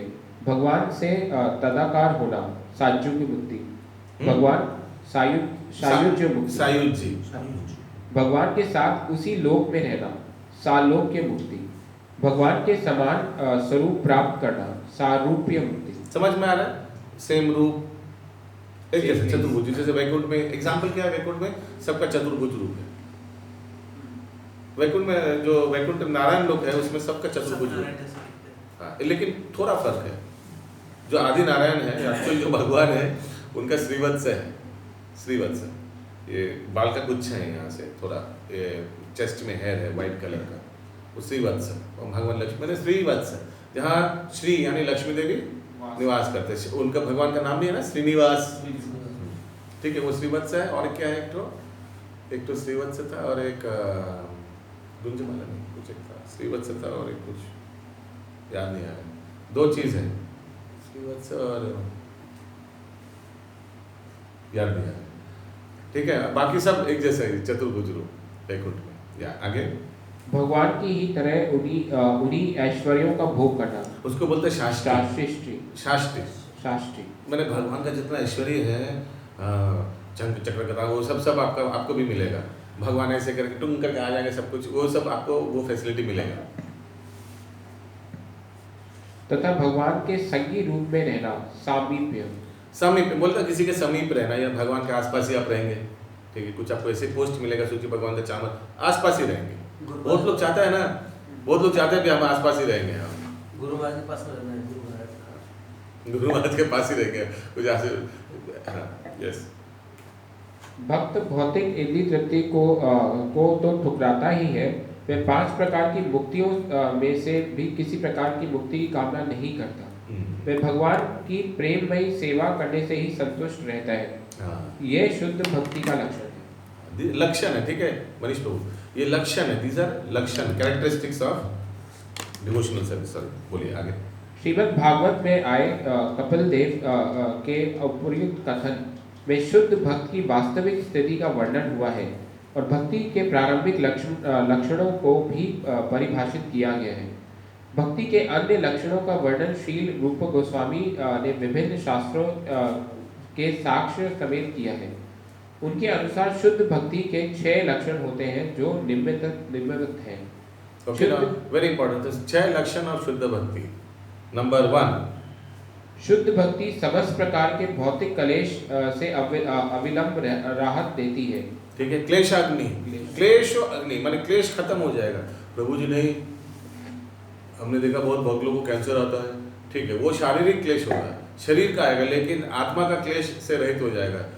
जब भक्ति में आ जाता है तो व्यक्ति को मालूम हो जाता है जो भक्ति में एक्चुअली है कि ये सब तो आते रहेगा, लेकिन जो भवसागर जन्म मृत्यु जरा व्याधि का क्लेश है, इससे तो मैं निकल गया। बस इसे लगे रहना चाहिए, बस लगे रहो। या क्लेश का डेफिनेशन और कैसे देंगे प्रभु? क्लेश का मतलब जन्म मृत्यु जरा व्याधि, भवसागर का क्लेश।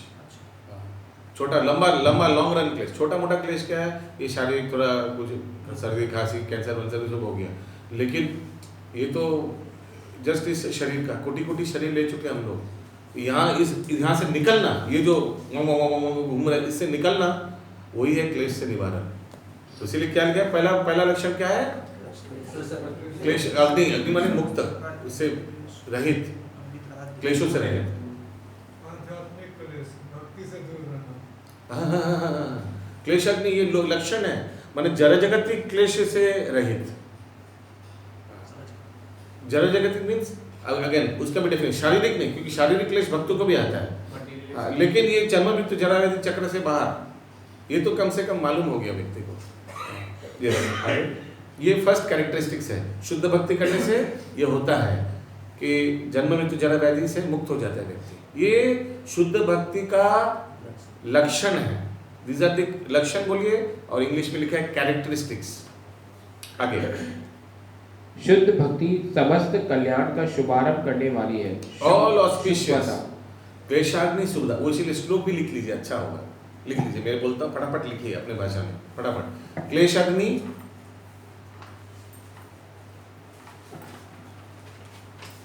सुभदा सुभदा क्लेश अग्नि सुभदा मोक्ष। ये पहला लाइन है श्लोक का। क्लेशाग्नि सुभदा मोक्ष। नेक्स्ट लाइन लघुता कृत सुदुर्लभ। लघुदा लघुता ताती लघुता लघुता हाँ, लघुता ही तो है। कृत क्या टी सुदुर्लभ। लघुदा कृत कृत सुदुर्लभ। सुदुर्लभ सुविधा के बाद सुविधा। सुविधा सुविधा सुविधा मोक्ष क्लेशाग्नि सुभदा मोक्ष। वो पहला लाइन फटाफट लिखिए फटाफट। फिर नेक्स्ट लाइन है लघुता कृत सुदुर्लभ। हो गया।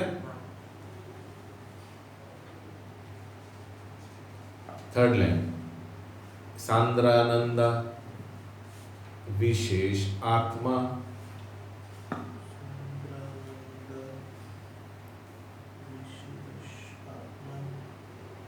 हो गया। जल्दी जल्दी लिखिए। सांद्रानंद विशेष आत्मा। एक्सट्रीम हैप्पीनेस सांद्रानंद विशेष आत्मा।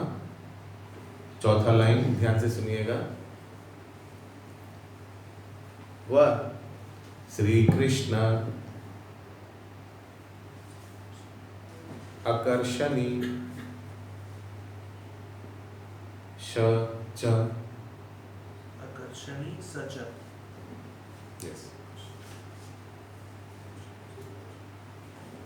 चलिए हम बोल रहे हैं, फिर से बोलिए। क्लेशाग्नि सुभदा मोक्ष लघुता कृत सुदुर्लभ सांद्रानंद विशेषात्मा श्री कृष्ण आकर्षणी सच। श्री कृष्ण आकर्षणी सच। अभी तक क्या हो गया हम लोग का? क्लेशाग्नि हो गया। क्लेशाग्नि फिर क्या है? सुभदा। All auspicious. सुभदा सब मंगलमय है। भक्ति में आने से एवरीथिंग इज ऑस्पिशियस। यस। शुद्ध भक्ति स्वतः दिव्य आनंद प्रदान करने वाली है। सानंद्र आनंद विशेष आत्मा। ओ पहला वो दे दिया। कहाँ है आप? 2 नंबर दिया आपने? 2 नंबर पढ़ रहा है क्या? 2 नंबर पर ऑल ऑस्पिशियस लिखा है। शुद्ध भक्ति समस्त कल्याण का शुभारंभ करने वाली है। हाँ कल्याण का वो 2 नंबर है। हाँ। ठीक है। उसके बाद शुद्ध भक्ति स्वतः दिव्य आनंद प्रदान करने वाली है। क्लेशाग्नि सुभदा मोक्ष। सांद्रानंद मोक्ष का नहीं दिया क्या? वो सांद्रानंद डायरेक्ट चला गया। अच्छा बस सीक्वेंस में नहीं दिया है बोला। ठीक है आगे पीछे दिया है। ठीक है। वही 10 नाम अपराध में है ना, 5 आप 6 वाला बंगाली में ऊपर नीचे है। ठीक है। पढ़ते रहिए। शुद्ध भक्ति विरले को ही प्राप्त करते हैं। सुदुर्लभ। शुद्ध भक्ति को प्राप्त लोग मुक्ति के विचार मात्र को तुच्छ समझते हैं। मोक्ष लघुता। शुद्ध भक्ति कृष्ण को आकृष्ट करने का एकमात्र साधन है। श्री कृष्ण आकर्षणी। कृष्ण सर्व आकर्षक है, किंतु शुद्ध भक्ति उन्हें भी आकर्षण करती है। इसका अर्थ ये हुआ कि शुद्ध भक्ति साक्षात कृष्ण से दिव्य रूप में भी अधिक बलवती है, क्योंकि यह कृष्ण की अंतरंगा शक्ति है। समझ में आया? श्री कृष्ण आकर्षणी सच। तो सबसे वर्ल्ड में ब्रह्मांड में सृष्टि में सबसे ज्यादा आकर्षणी चीज क्या है? भगवान श्री कृष्ण। चीज बोलना चाहिए व्यक्ति भगवान श्री कृष्ण। और जो सबसे ज्यादा आकर्षणी या सबसे ज्यादा आकर्षण का जो उनको क्या आकर्षण करता है? शुद्ध भक्ति। What attracts the all attractive? What attracts the all attractive? He is attracted by PDS, शुद्ध भक्ति। जहाँ कृष्ण means सर्वाकर्षक। हाँ, और श्री कृष्ण माने सर्वाकर्षक, और सर्वाकर्षक कृष्ण के की आकर्षण करे भक्ति। शुद्ध भक्ति। शुद्ध भक्ति। हाँ, इसीलिए सबसे अच्छा उदाहरण है कि शुद्ध भक्त लोग क्या करते हैं, हमेशा भगवान का गुण कीर्तन करते हैं, भगवान को ही ध्यान करते हैं, भगवान का लीला श्रवण करते हैं, कीर्तन करते हैं ना। अभी बताइए भगवान क्या करते हैं अपने धाम में? बांसुरी बजाते। भगवान अपने धाम में हमेशा भक्तों का गुण कीर्तन करता है, भक्तों को देखता है ऊपर से, वाह कितना अच्छा भक्ति कर रहे हैं, वाह कितना अच्छा, कितना पापड़ बेल रहा है हमको प्राप्त करने के लिए। भगवान ऐसे ही अपना समय बिताते हैं, भक्त यहाँ उनके बारे में, भगवान वहाँ से इनके बारे में। टाइम है एक्चुअली हम लोग का थोड़ा आज जल्दी जल्दी हो गया, इसीलिए हम प्रवेश की आज इंट्रोडक्शन था तो एक छोटा बता ही देते हैं यार। ये मेरा फेवरेट है, ये भक्तमाल एक ग्रंथ है, नाम सुना है भक्तमाल ग्रंथ में? सब भक्तों का उधर जीवनी आता है, उसमें हरिपाल जी का एक कहानी आता है, बहुत सुंदर। नाभाजी इस ग्रंथ को लिखा है, हरिपाल जी का। हाँ सुना है आपने नाम? वहाँ हरिपाल जी का एक कहानी आता है, तो ये एक्चुअली रुक्मिणी द्वारकाधीश भगवान का ये लीला है। आपने सुना है? नहीं सुना है? तो रुक्मिणी द्वारकाधीश भगवान, तो ये हरिपाल जी नामक एक भक्त था। मैं जल्दी जल्दी बता दे रहा हूँ, ये हर एक भक्त कुछ स्पेशलिटी, कोई कीर्तन में, कोई कुकिंग में, तो अलग अलग अलग सेवाओं से। ये वैष्णव सेवा में प्रसिद्ध था, धनी था।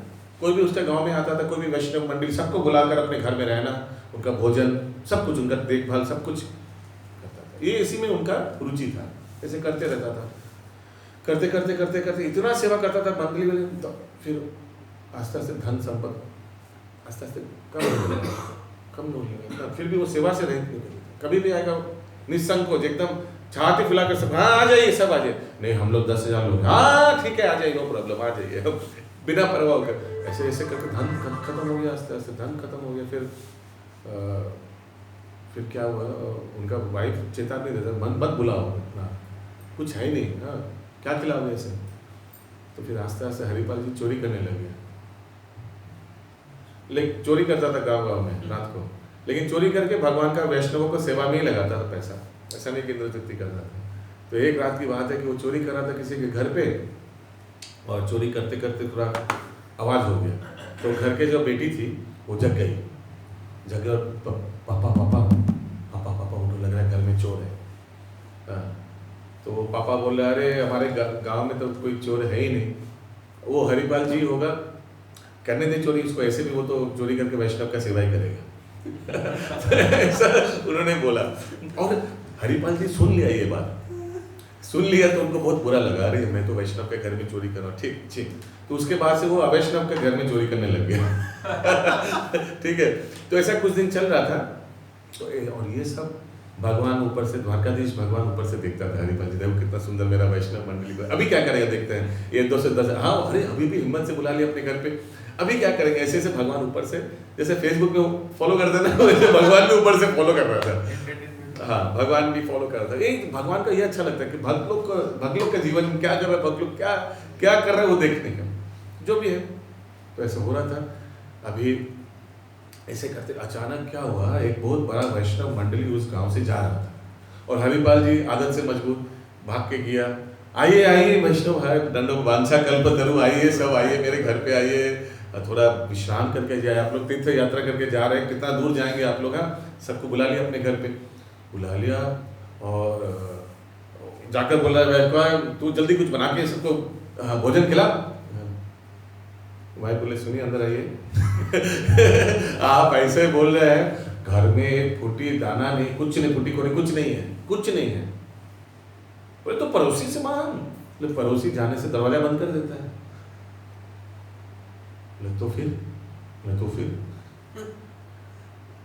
तो आंख में आंसू आ गया उसका, हरिपाल जी का, जब सबको बुला लिया, अभी क्या होगा, वैष्णव का सेवा नहीं कर पाएंगे, अपराध लगेगा। और अपराध तो दूर की बात, वो अपराध का परवाह नहीं, लेकिन इन लोग थके हुए, इन लोग को सेवा तो करना उचित हो रहा था, हम लोग का गाँव से जा रहा है। तो एकदम आँख में आंसू आ गया, क्या करेगा समझ नहीं आ रहा है। और भगवान द्वारकाधीश ऊपर से देख रहा है, तो अभी लगा, भगवान को लगा कि अभी अगर हम कुछ नहीं करेंगे तो नहीं होगा, अभी कुछ करना ही पड़ेगा, मैंने अभी वो गला पानी यहाँ तक आ गया, समझ रहे आप, अभी I have to go and have to do something. तो भगवान ने क्या किया, अपने आप को सेठ जी जैसे श्रृंगार करने लग गया, जितना गहना था गहना हाथ में बाला पहनने लग गया। सेठ जी जैसे एक मुकुट एक टोपी पहना, सेठ लोग कुछ माला वाला पहन के मोती का माला ये माला वो माला पहना, हाथ में ये हर एक अंगुल में 2-4 अंगूठी पहना, एकदम पूरा सेठ जी जैसा लग रहा था भगवान ने। भगवान द्वारकाधीश, ये सत्य घटना है, ये भक्तमान से है, हरिपाल जी का जीवनी से। रुक्मिणी देवी देख रहा कि भगवान क्या है, भगवान को इतना श्रृंगार करते हुए तो कभी देखा नहीं। रुक्मिणी देवी सोच रहे तो बोले हे प्रभु आप कहाँ जा रहे हैं? तो बोल रहा है अभी क्या हिंदी में बोलते हैं ना, रोकने जाने वाले को रोकना नहीं, बोलने वाले को टोकना नहीं, ऐसे कुछ है ना। तेरे को जाना है तो तू भी मेरे साथ चल। तो रुक्मिणी देवी सोचे कि बहुत कोई इंपॉर्टेंट जगह में जा रहे हैं हम लोग। तो रुक्मिणी देवी भी श्रृंगार करने लगे, वो भी जितना गहना वहना पहनने लगे, अंगूठी बाला चूड़ी नेकलेस सब कुछ जितना जितना था पहना, जितना शादी में मायके से आया था वो भी पहनने लगे, पूरा एकदम श्रृंगार, क्योंकि कभी भगवान को भी नहीं देखा इतना श्रृंगार। तो कम से कम उनका श्रृंगार तो भगवान से ज्यादा होना चाहिए ना, स्त्रियों का पुरुषों से ज्यादा श्रृंगार होना चाहिए ना। तो एकदम वो भी सेठ सेठानी जैसे लग रहा था दोनों। जल्दी चल क्यों, अभी तो समझ में आ गया ना, वहां तो बहुत क्रिटिकल सिचुएशन हो गया, नीचे एकदम लास्ट सिचुएशन था। तो यहाँ हरिपाल जी सोच रहे क्या करे, आँख में आंसू हो गए कुछ। इधर सब वैष्णव मंडली बैठे हुए हैं, हाथ मुंह धोकर अभी प्रसाद ग्रहण करने के लिए यहाँ सब आसन में बैठेंगे। उसी समय दरवाजे पे नॉक आया। तो हरिपाल जी दरवाजा खोल के देख रहे एक सेठ सेठानी तो दूर की बात, पूरा गहना ही कोई दो गहना खड़ा हुआ है ऐसे कुछ ऐसे लग रहा है। तो बोले हाँ बोलिए। बोले तुम ही हरिपाल जी हो? बोला हाँ। मैं इस गांव से फलाना गांव जा रहा था, मुझे जंगल का रास्ता मालूम नहीं है। गांव वाले से पूछा तो बोला हरिपाल जी को मालूम है, क्या आप मेरे मदद कर सकते हो, मुझे फलाना गांव का रास्ता दिखा सकते हो? बोला हाँ कर सकते हैं। बोले तो आइए। बोले उसके लिए टका लगेगा, उसके लिए पैसा लगेगा? बोले हाँ देंगे। तो देने के लिए आया एक्चुअली भगवान। तो भगवान ने एक मोती का हार, बोला ये ले लो। हरिपाल जी तुरंत उस हार लेकर किचन में गया, रसोई घर जाकर अपना बीवी को दिया, पत्नी को देकर बोला तू अभी इसको बेच कर वैष्णव सेवा कर, वैष्णव भोजन करा, अच्छा से करा। बहुत मालदार पार्टी हाथ में लगा हुआ है, मैं अभी आता हूँ, ऐसे बोला। तो हरिपाल जी सोच रहे कि आज अगर कुछ तो जाते वक्त हरिपाल जी ने रसोई से एक छुरी ले ली, छुरी डैगर, ये आपने सुना है क्या? छुरी ले लिया, ऐसा कुछ है ब्रह्मांड में जो नहीं सुना है आपने। तो छुरी ले लिया पॉकेट में, ठीक है, और छुरी लेके निकल पड़े। हरिपाल सिंह सोचा आज अगर लूट लिया तो और कभी लूटने का दरकार नहीं होगा, इतना धन आएगा। तो जो भी हो जंगल में घुसा। ऐसे रुक्मिणी देवी सोच रहे हैं प्रभु हमको जंगल में दिखाने ले आया क्या? इतना श्रृंगार किया, क्या प्रभु का क्या उद्देश्य है? अभी बोलने से भी पूछने से भी गुस्सा हो जा रहा है, बोलने वाले को क्या रोकने वाले को टोकना है, ऐसा बोल रहे हैं। रुक्मिणी देवी सोच में पड़ गया क्या चल रहा है इधर।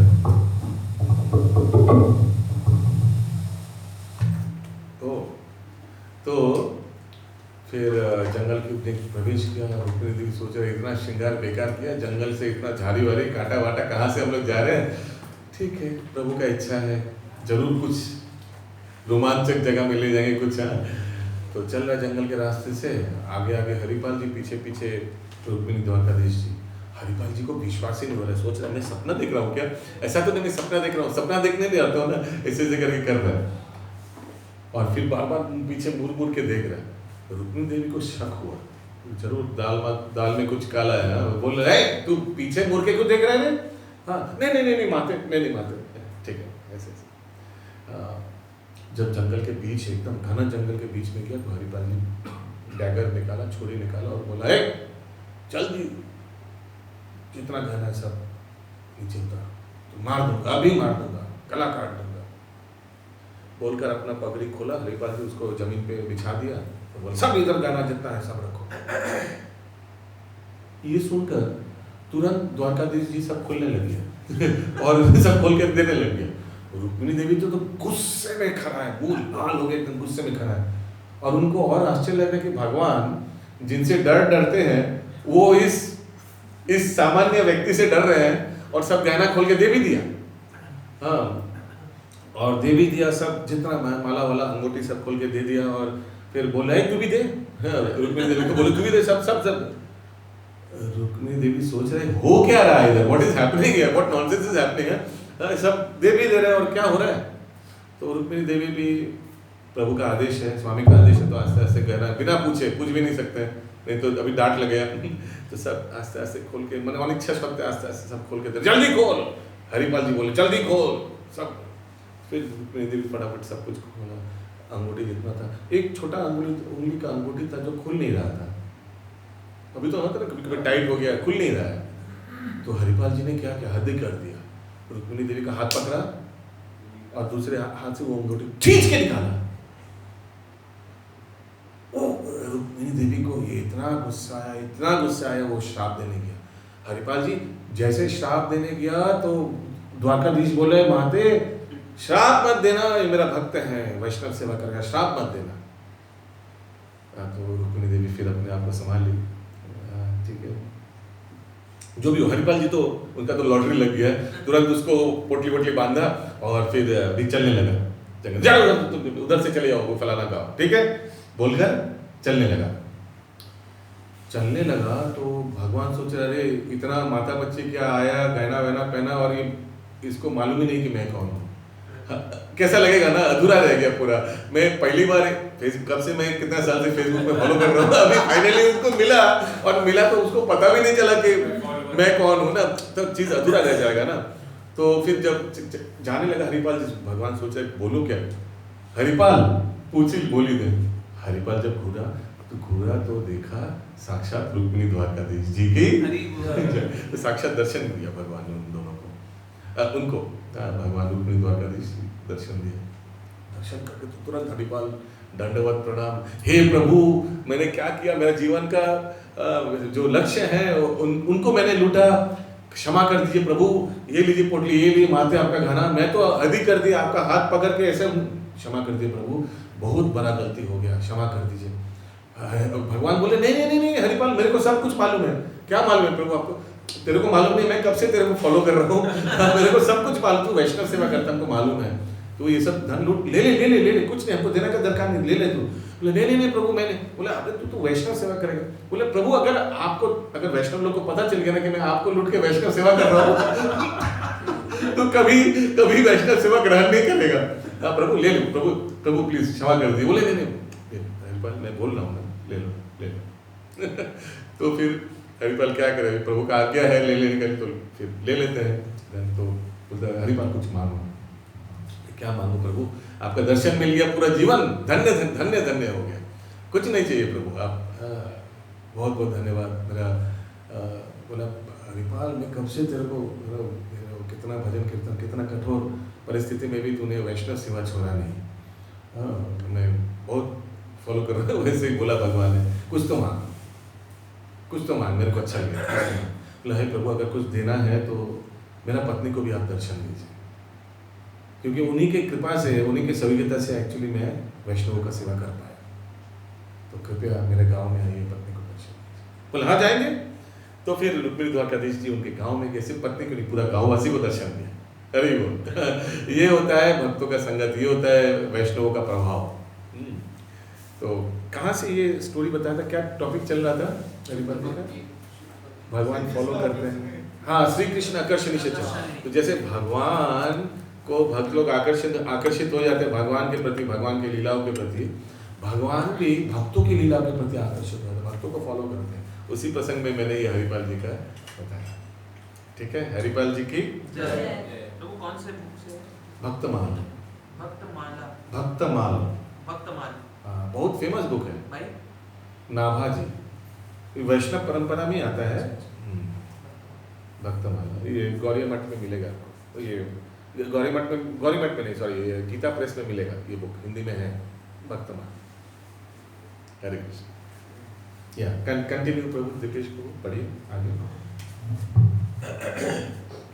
भौतिक क्लेश से राहत, क्लेश आपका पेन था क्या? आपका पेन है क्या? मैं दे दूँगा। क्लेश ग्रहण। तो भगवत गीता में भगवान कहते हैं कि मनुष्य को चाहिए कि वह अन्य सारे कार्यों को त्याग कर उनकी शरण में आए जाए। अभी ये 6 लक्षण का पहला लक्षण के बारे में आलोचना चल रहा है। क्लियर है? क्या है? क्लेशाग्नि। वहीं भगवान ये भी वचन देते हैं कि वह शरणागत जीवों को सारे पाप कर्मों के फल से बचाएंगे। श्री रूप गोस्वामी कहते हैं कि पाप कर्मों से जो कष्ट उत्पन्न होते हैं वे स्वयं वर्तमान पापों तथा विगत जीवन में हमारे द्वारा किए गए पापों दोनों के ही कारण होते हैं। सामान्यतः जीव अज्ञान अविद्या के कारण पाप कर्म करता है, किंतु पाप कर्मों के फल से बचने के लिए अज्ञान कोई बहाना नहीं हो सकता। पाप कर्म दो प्रकार के होते हैं, वे जो पूर्ण पक्व होते हैं प्रारब्ध, और जो प्रौढ़ नहीं होते अप्रारब्ध। वर्तमान में हम जिन पाप कर्मों के कारण कष्ट भोग रहे हैं वे प्रौढ़ प्रारब्ध कहलाते हैं। वे सब पाप कर्म जो हमारे भीतर संचित हैं और जिनके कारण हमने अभी कष्ट नहीं भोगा है वे अप्रौढ़ अप्रारब्ध माने जाते हैं। समझ में आया? पाप का प्रीवियस पाप कर्म जो अभी तक फलन मुखन नहीं हुआ, तो इसमें एक श्लोक आता है, वो भी नहीं है आप लोग का, ये लिख सकते हैं, फटाफट लिखना पड़ेगा नहीं तो हम बताएंगे नहीं ये सब श्लोक, हालांकि ये सब एक्स्ट्रा चीज है। फटाफट लिखिए, आप फटाफट लिखिए, आप बार बार पूछते रहेंगे इसलिए आप ही से डर है, बाकी लोग फटाफट लिख लेंगे। अप्रारब्ध फलम पापम, एक बार भी पूछिएगा मत, जो सुन लिया वही लिख लीजिए। अप्रारब्ध फलम पापम, पहला लाइन हो गया। सेकंड लाइन, कूटम बीजन फलम मुखम, ऊटम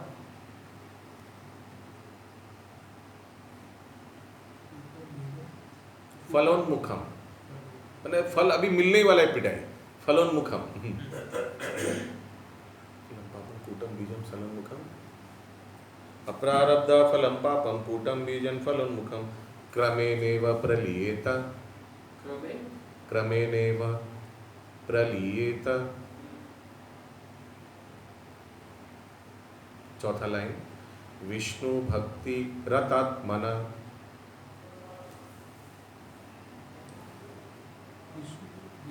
भक्ति रतात्मना, ये वही चीज का श्लोक है। तो पाप रहित हो जाते हैं व्यक्ति, भगवान बताते हैं पाप भी दो प्रकार के होते हैं। पाप एक्चुअली क्या क्या, देखिए सोचिए हमने पूर्व जन्म में पाप किया, ठीक है, किसी का चोरी किया, मर्डर किया, वो भी किया, ठीक है, और इस जन्म में भी कर रहे हैं पाप। हाँ, तो जरूरी नहीं है पाप का फल तुरंत मिल जाएगा। सोचिए हमने किसी का ये घर ही चोरी कर लिया, तो ऐसा नहीं कि अभी हमको हमारा भी थोड़ा 10 रुपये का चोरी किया 10,000 रुपये अभी निकल जाएगा, ऐसा नहीं है। तो क्या क्या हो सकता है? अप्रारब्ध, प्रारब्ध होता है, अप्रारब्ध भी होता है। अप्रारब्ध फलम पापम कूटम बीजन फलोन्मुखम, कूट छोटा अभी तक फ्रुक्टिफाई नहीं हुआ, अभी सोचिए पाप किया, अभी पाप का जस्ट बीज बोधा, ये पाप हो सकता है कि 10 जन्म बाद इसका पिटाई मिलेगा, ऐसे भी हो सकता है ना। तो वो अभी बीज रूप में है, फिर आस्ते आस्ते बीज कूटम बीजन फलोन्मुखम, कूट बीज फलोन्मुखम माने फ्रुक्टिफाई हो गया, अभी फलोन्मुखम अभी मिलने वाला है, अभी रास्ते में मिलेगा पिटाई।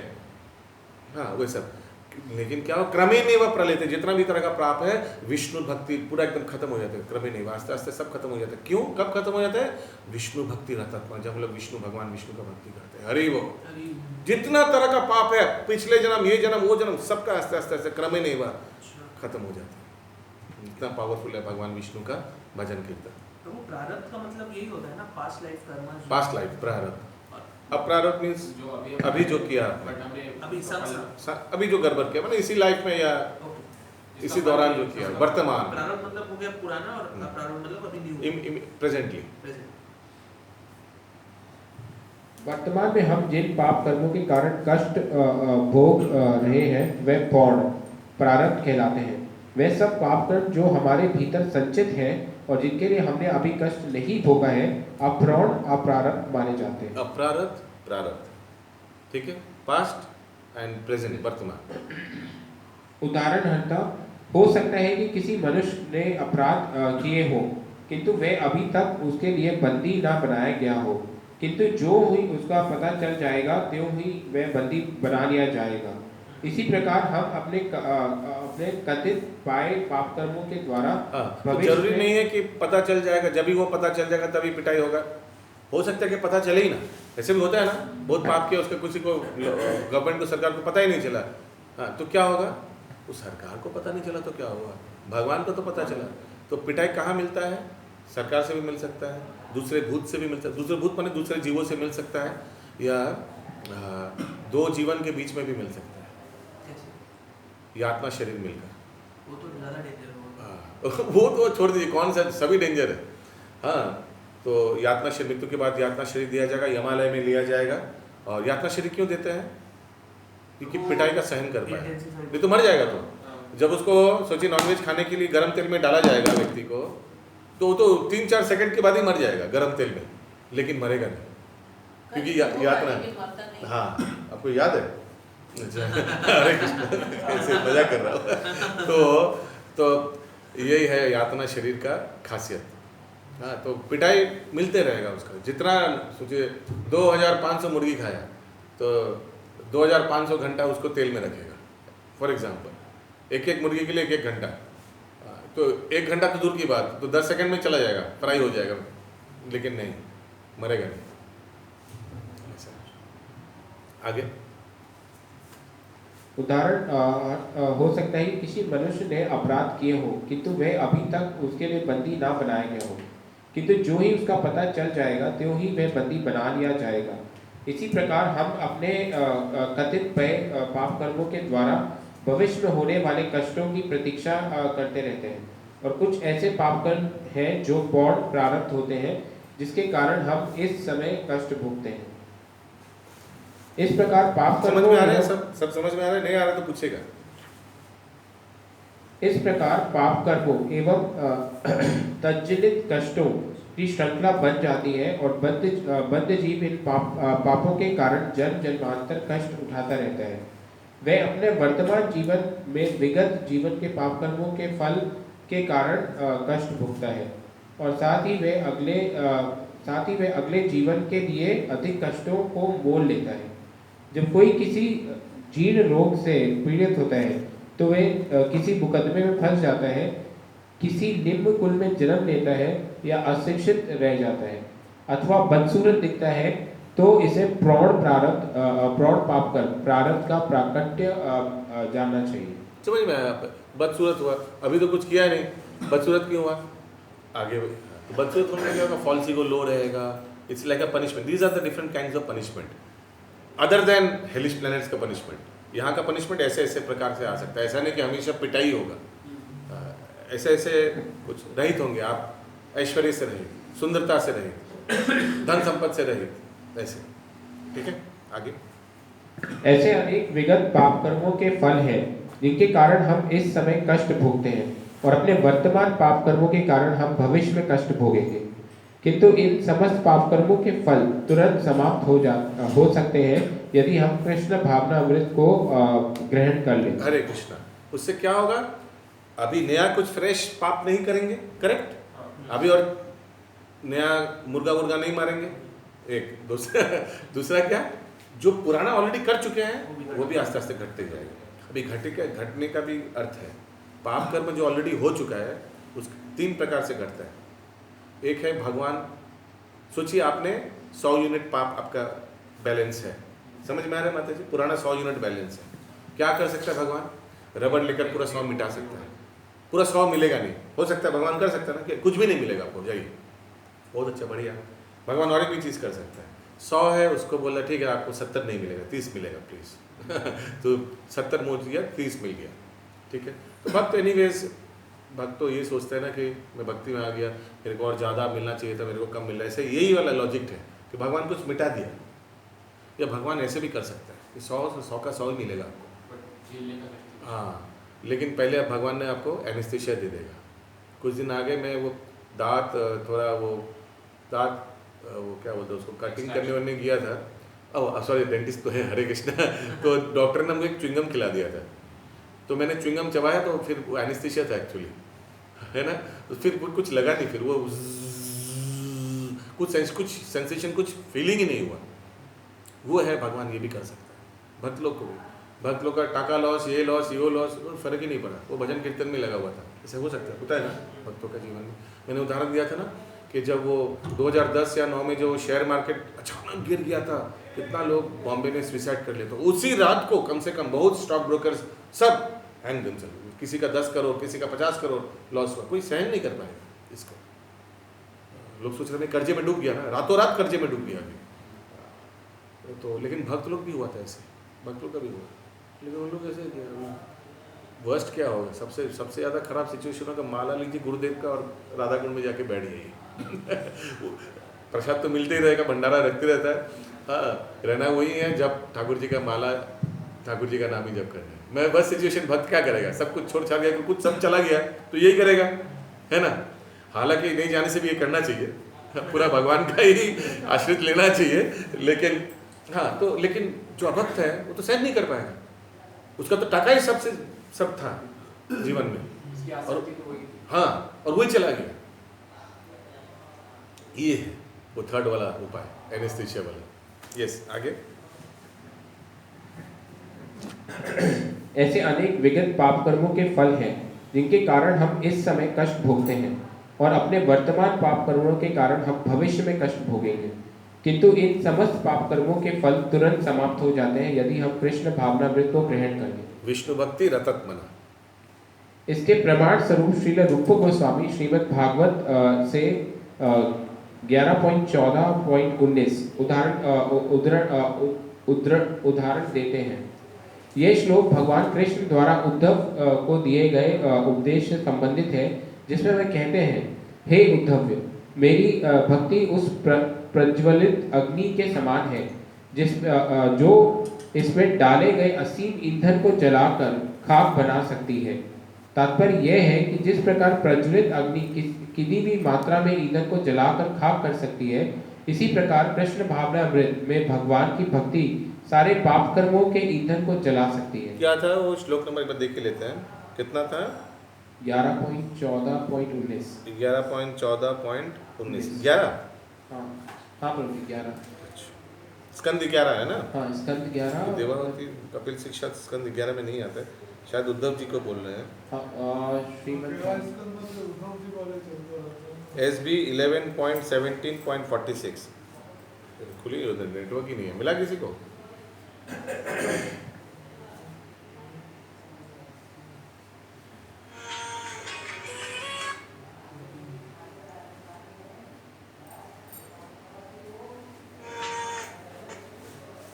मैं नहीं खुल रहा है, आपको किसी का खोल रहा है?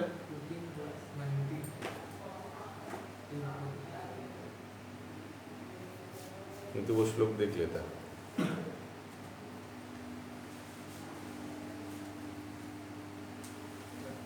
खुला किसी का? हाँ खुला। 11:17:46 ना? नहीं चेंज हो गया है। 11:14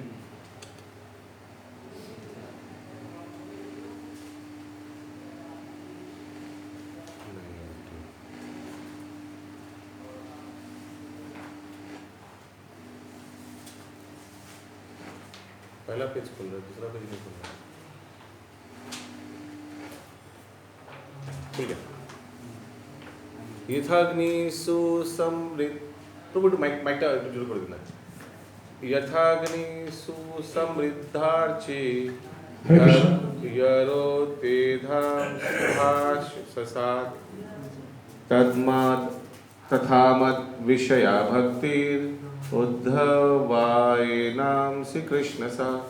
My dear Uddhava, just as a blazing fire turns firewood into ashes, similarly, devotion unto me completely burns to ashes sin committed by my devotees. एकदम माने जड़ से एकदम जला देता है, पुराना नया जो भी है सब पाप खत्म। वेरी नाइस, सब इच्छा खत्म, सब गलत इच्छाएं खत्म। हरि बोल।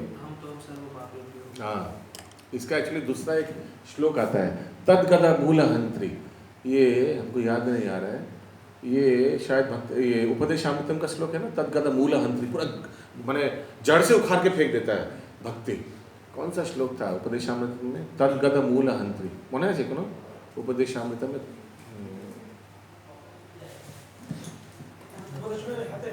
अच्छा, लास्ट वाला लाइन है तद्गदा मूलहंत्री। तद्गदा मूलहंत्री, मूलहंत्री HNTRI। কিন্তু খুঁজতে হবে কোন শ্লোক খুঁজতে হবে গুগল বেস্ট। हाँ 7 नंबर श्लोक। 7 verse। हाँ 7 नंबर श्लोक। हाँ सत्कृष्ण नाम, हाँ सत्कृष्ण एवं पे गए वो है सत्कृष्ण नाम चरितादि सिताप्य विद्या पीतोपतप्त रसनस्य नरोचिकानु किंतु दारद अनुदिनं खलु सैवजुष्ट स्वाद्विक्रमत् भवति तद्गदमूलहन्त्री। कृष्ण भक्ति गन्ने का जूस जैसा मीठा है, लेकिन जिनको जॉन्डिस हुआ, पांडु रोग मैंने जॉन्डिस हुआ, उसको वो भी करवा लगेगा। लेकिन उपाय क्या है? पीते रहो, और जब ये गन्ने का जूस करवा से मीठा लगेगा पांडु रोग वाले को, तो पता चल जाना चाहिए कि मेरा पांडु रोग ठीक हो गया। तो क्योंकि पांडु रोग को जड़ से उखाड़ के फेंक देते, तद्गद मूल हंत्री। हाँ, जैसे हृदय में जो कामना वासना जो कोटि कोटि जन्म का है, वो कृष्ण भक्ति तद्गद मूल हंत्री। जैसे उखाड़ के सोचिए कुछ वृक्ष है ना, सोचिए वृक्ष को ऊपर से काट दिया, बरगद का वृक्ष होता है ना, कभी कभी हमारा बिल्डिंग में भी पुराना बिल्डिंग है ना, तो ऐसे करके कुछ 2-4 ऐसे निकल गया, कहाँ से आ गया, तो हम उसको बार बार ऐसे करके छोटा कर देते क्योंकि नहीं तो क्रैक कर देगा ना। लेकिन देखते फिर से 2 दिन बाद आ जाते, क्यों? इसलिए क्योंकि जड़ पड़ा हुआ है। तो ऐसे मन में भी बहुत कामना वासना पड़ा हुआ है। सोचिए हो सकता है कि हम लोग नॉनवेज बंद कर दिया, 4 नियम पालन कर रहे हैं, और सिगरेट तंबाकू, मेरा एक समय बहुत स्मोकिंग करता था, वो बंद हो गया। लेकिन ऐसे भी हो सकता है कि कभी अगर सोचिए कोई दुकान के पास जा रहे हैं और कोई व्यक्ति ऐसे फेंक रहा है, हाँ, तो फिर एक गाना याद है, कोई लौटा दे, वो हो सकता है हो सकता है कि कहाँ वो दिन याद आ गया, हो सकता है ना, वो दिन याद आ गया जब हम अपने दोस्त के साथ छत पे बैठ के ऐसे करके स्मोकिंग करते थे। हाँ, क्या मिस कर रहा हूँ, ऐसे आ सकता है, क्योंकि वो जड़ से अभी तक उखाड़ा नहीं है। लेकिन भक्ति में रहते रहते भक्ति का इतना शक्ति है कि वो स्मेल से घृणा आ जाएगा। हाँ, जैसे यमुनाचार्य बोलता है कि जब भी मैं सेक्स लाइफ के बारे में सोचता हूँ, मुझे को थूक, आई फील लाइक स्पिटिंग, आता है ना यमुनाचार्य का श्लोक, ऐसे अभी कुछ फर्क भी नहीं पड़ेगा। अभी कितना इनफैक्ट अभी सबको लगेगा अरे क्यों स्मोकिंग करता है, क्यों अपना शरीर को नष्ट करता है, हालांकि एक समय मैं भी उसमें था शामिल, है ना, ऐसा होता है। तद्गद मूल हंत्री, yes, very nice, thank you bro. Yes, paragraph को खत्म कर दीजिए फटाफट। हो गया पैरा? ये श्लोक भगवान कृष्ण द्वारा उद्धव माइक ओ अच्छा, माइक आप कर लीजिए, मैंने सुनाई दे रहा है ब्रो? सुना दे रहा, ठीक है। नहीं, एक्चुअली रिकॉर्डिंग के लिए, रिकॉर्डिंग में थोड़ा साउंड आने से रिकॉर्ड अच्छा होगा। हे उद्धव, मेरी भक्ति उस प्रज्वलित अग्नि के समान है जिसमें इसमें डाले गए असीम ईंधन को जलाकर खाक बना सकती है। तात्पर्य यह है कि जिस प्रकार प्रज्वलित अग्नि किसी भी मात्रा की ईंधन को जलाकर खाक कर सकती है, उसी प्रकार कृष्ण भावनामृत में भगवान की भक्ति सारे पाप कर्मों के ईंधन को जला सकती है। उदाहरण, गीता में अर्जुन ने सोचा था कि युद्ध करना पाप कर्म है, किंतु कृष्ण ने अपने आदेश से उसे युद्ध में प्रवृत्त किया, जिसके कारण वह युद्ध भक्ति बन गया। इसलिए अर्जुन को कोई पाप फल नहीं भोगना पड़ा। हरि बोल, ठीक है। भक्तिरसामृत सिंधु की जय, श्रील रूप गोस्वामी की जय, श्रील प्रभुपाद की जय। तो अभी हम लोग जो 4 मेमोरी श्लोक है वो एक बार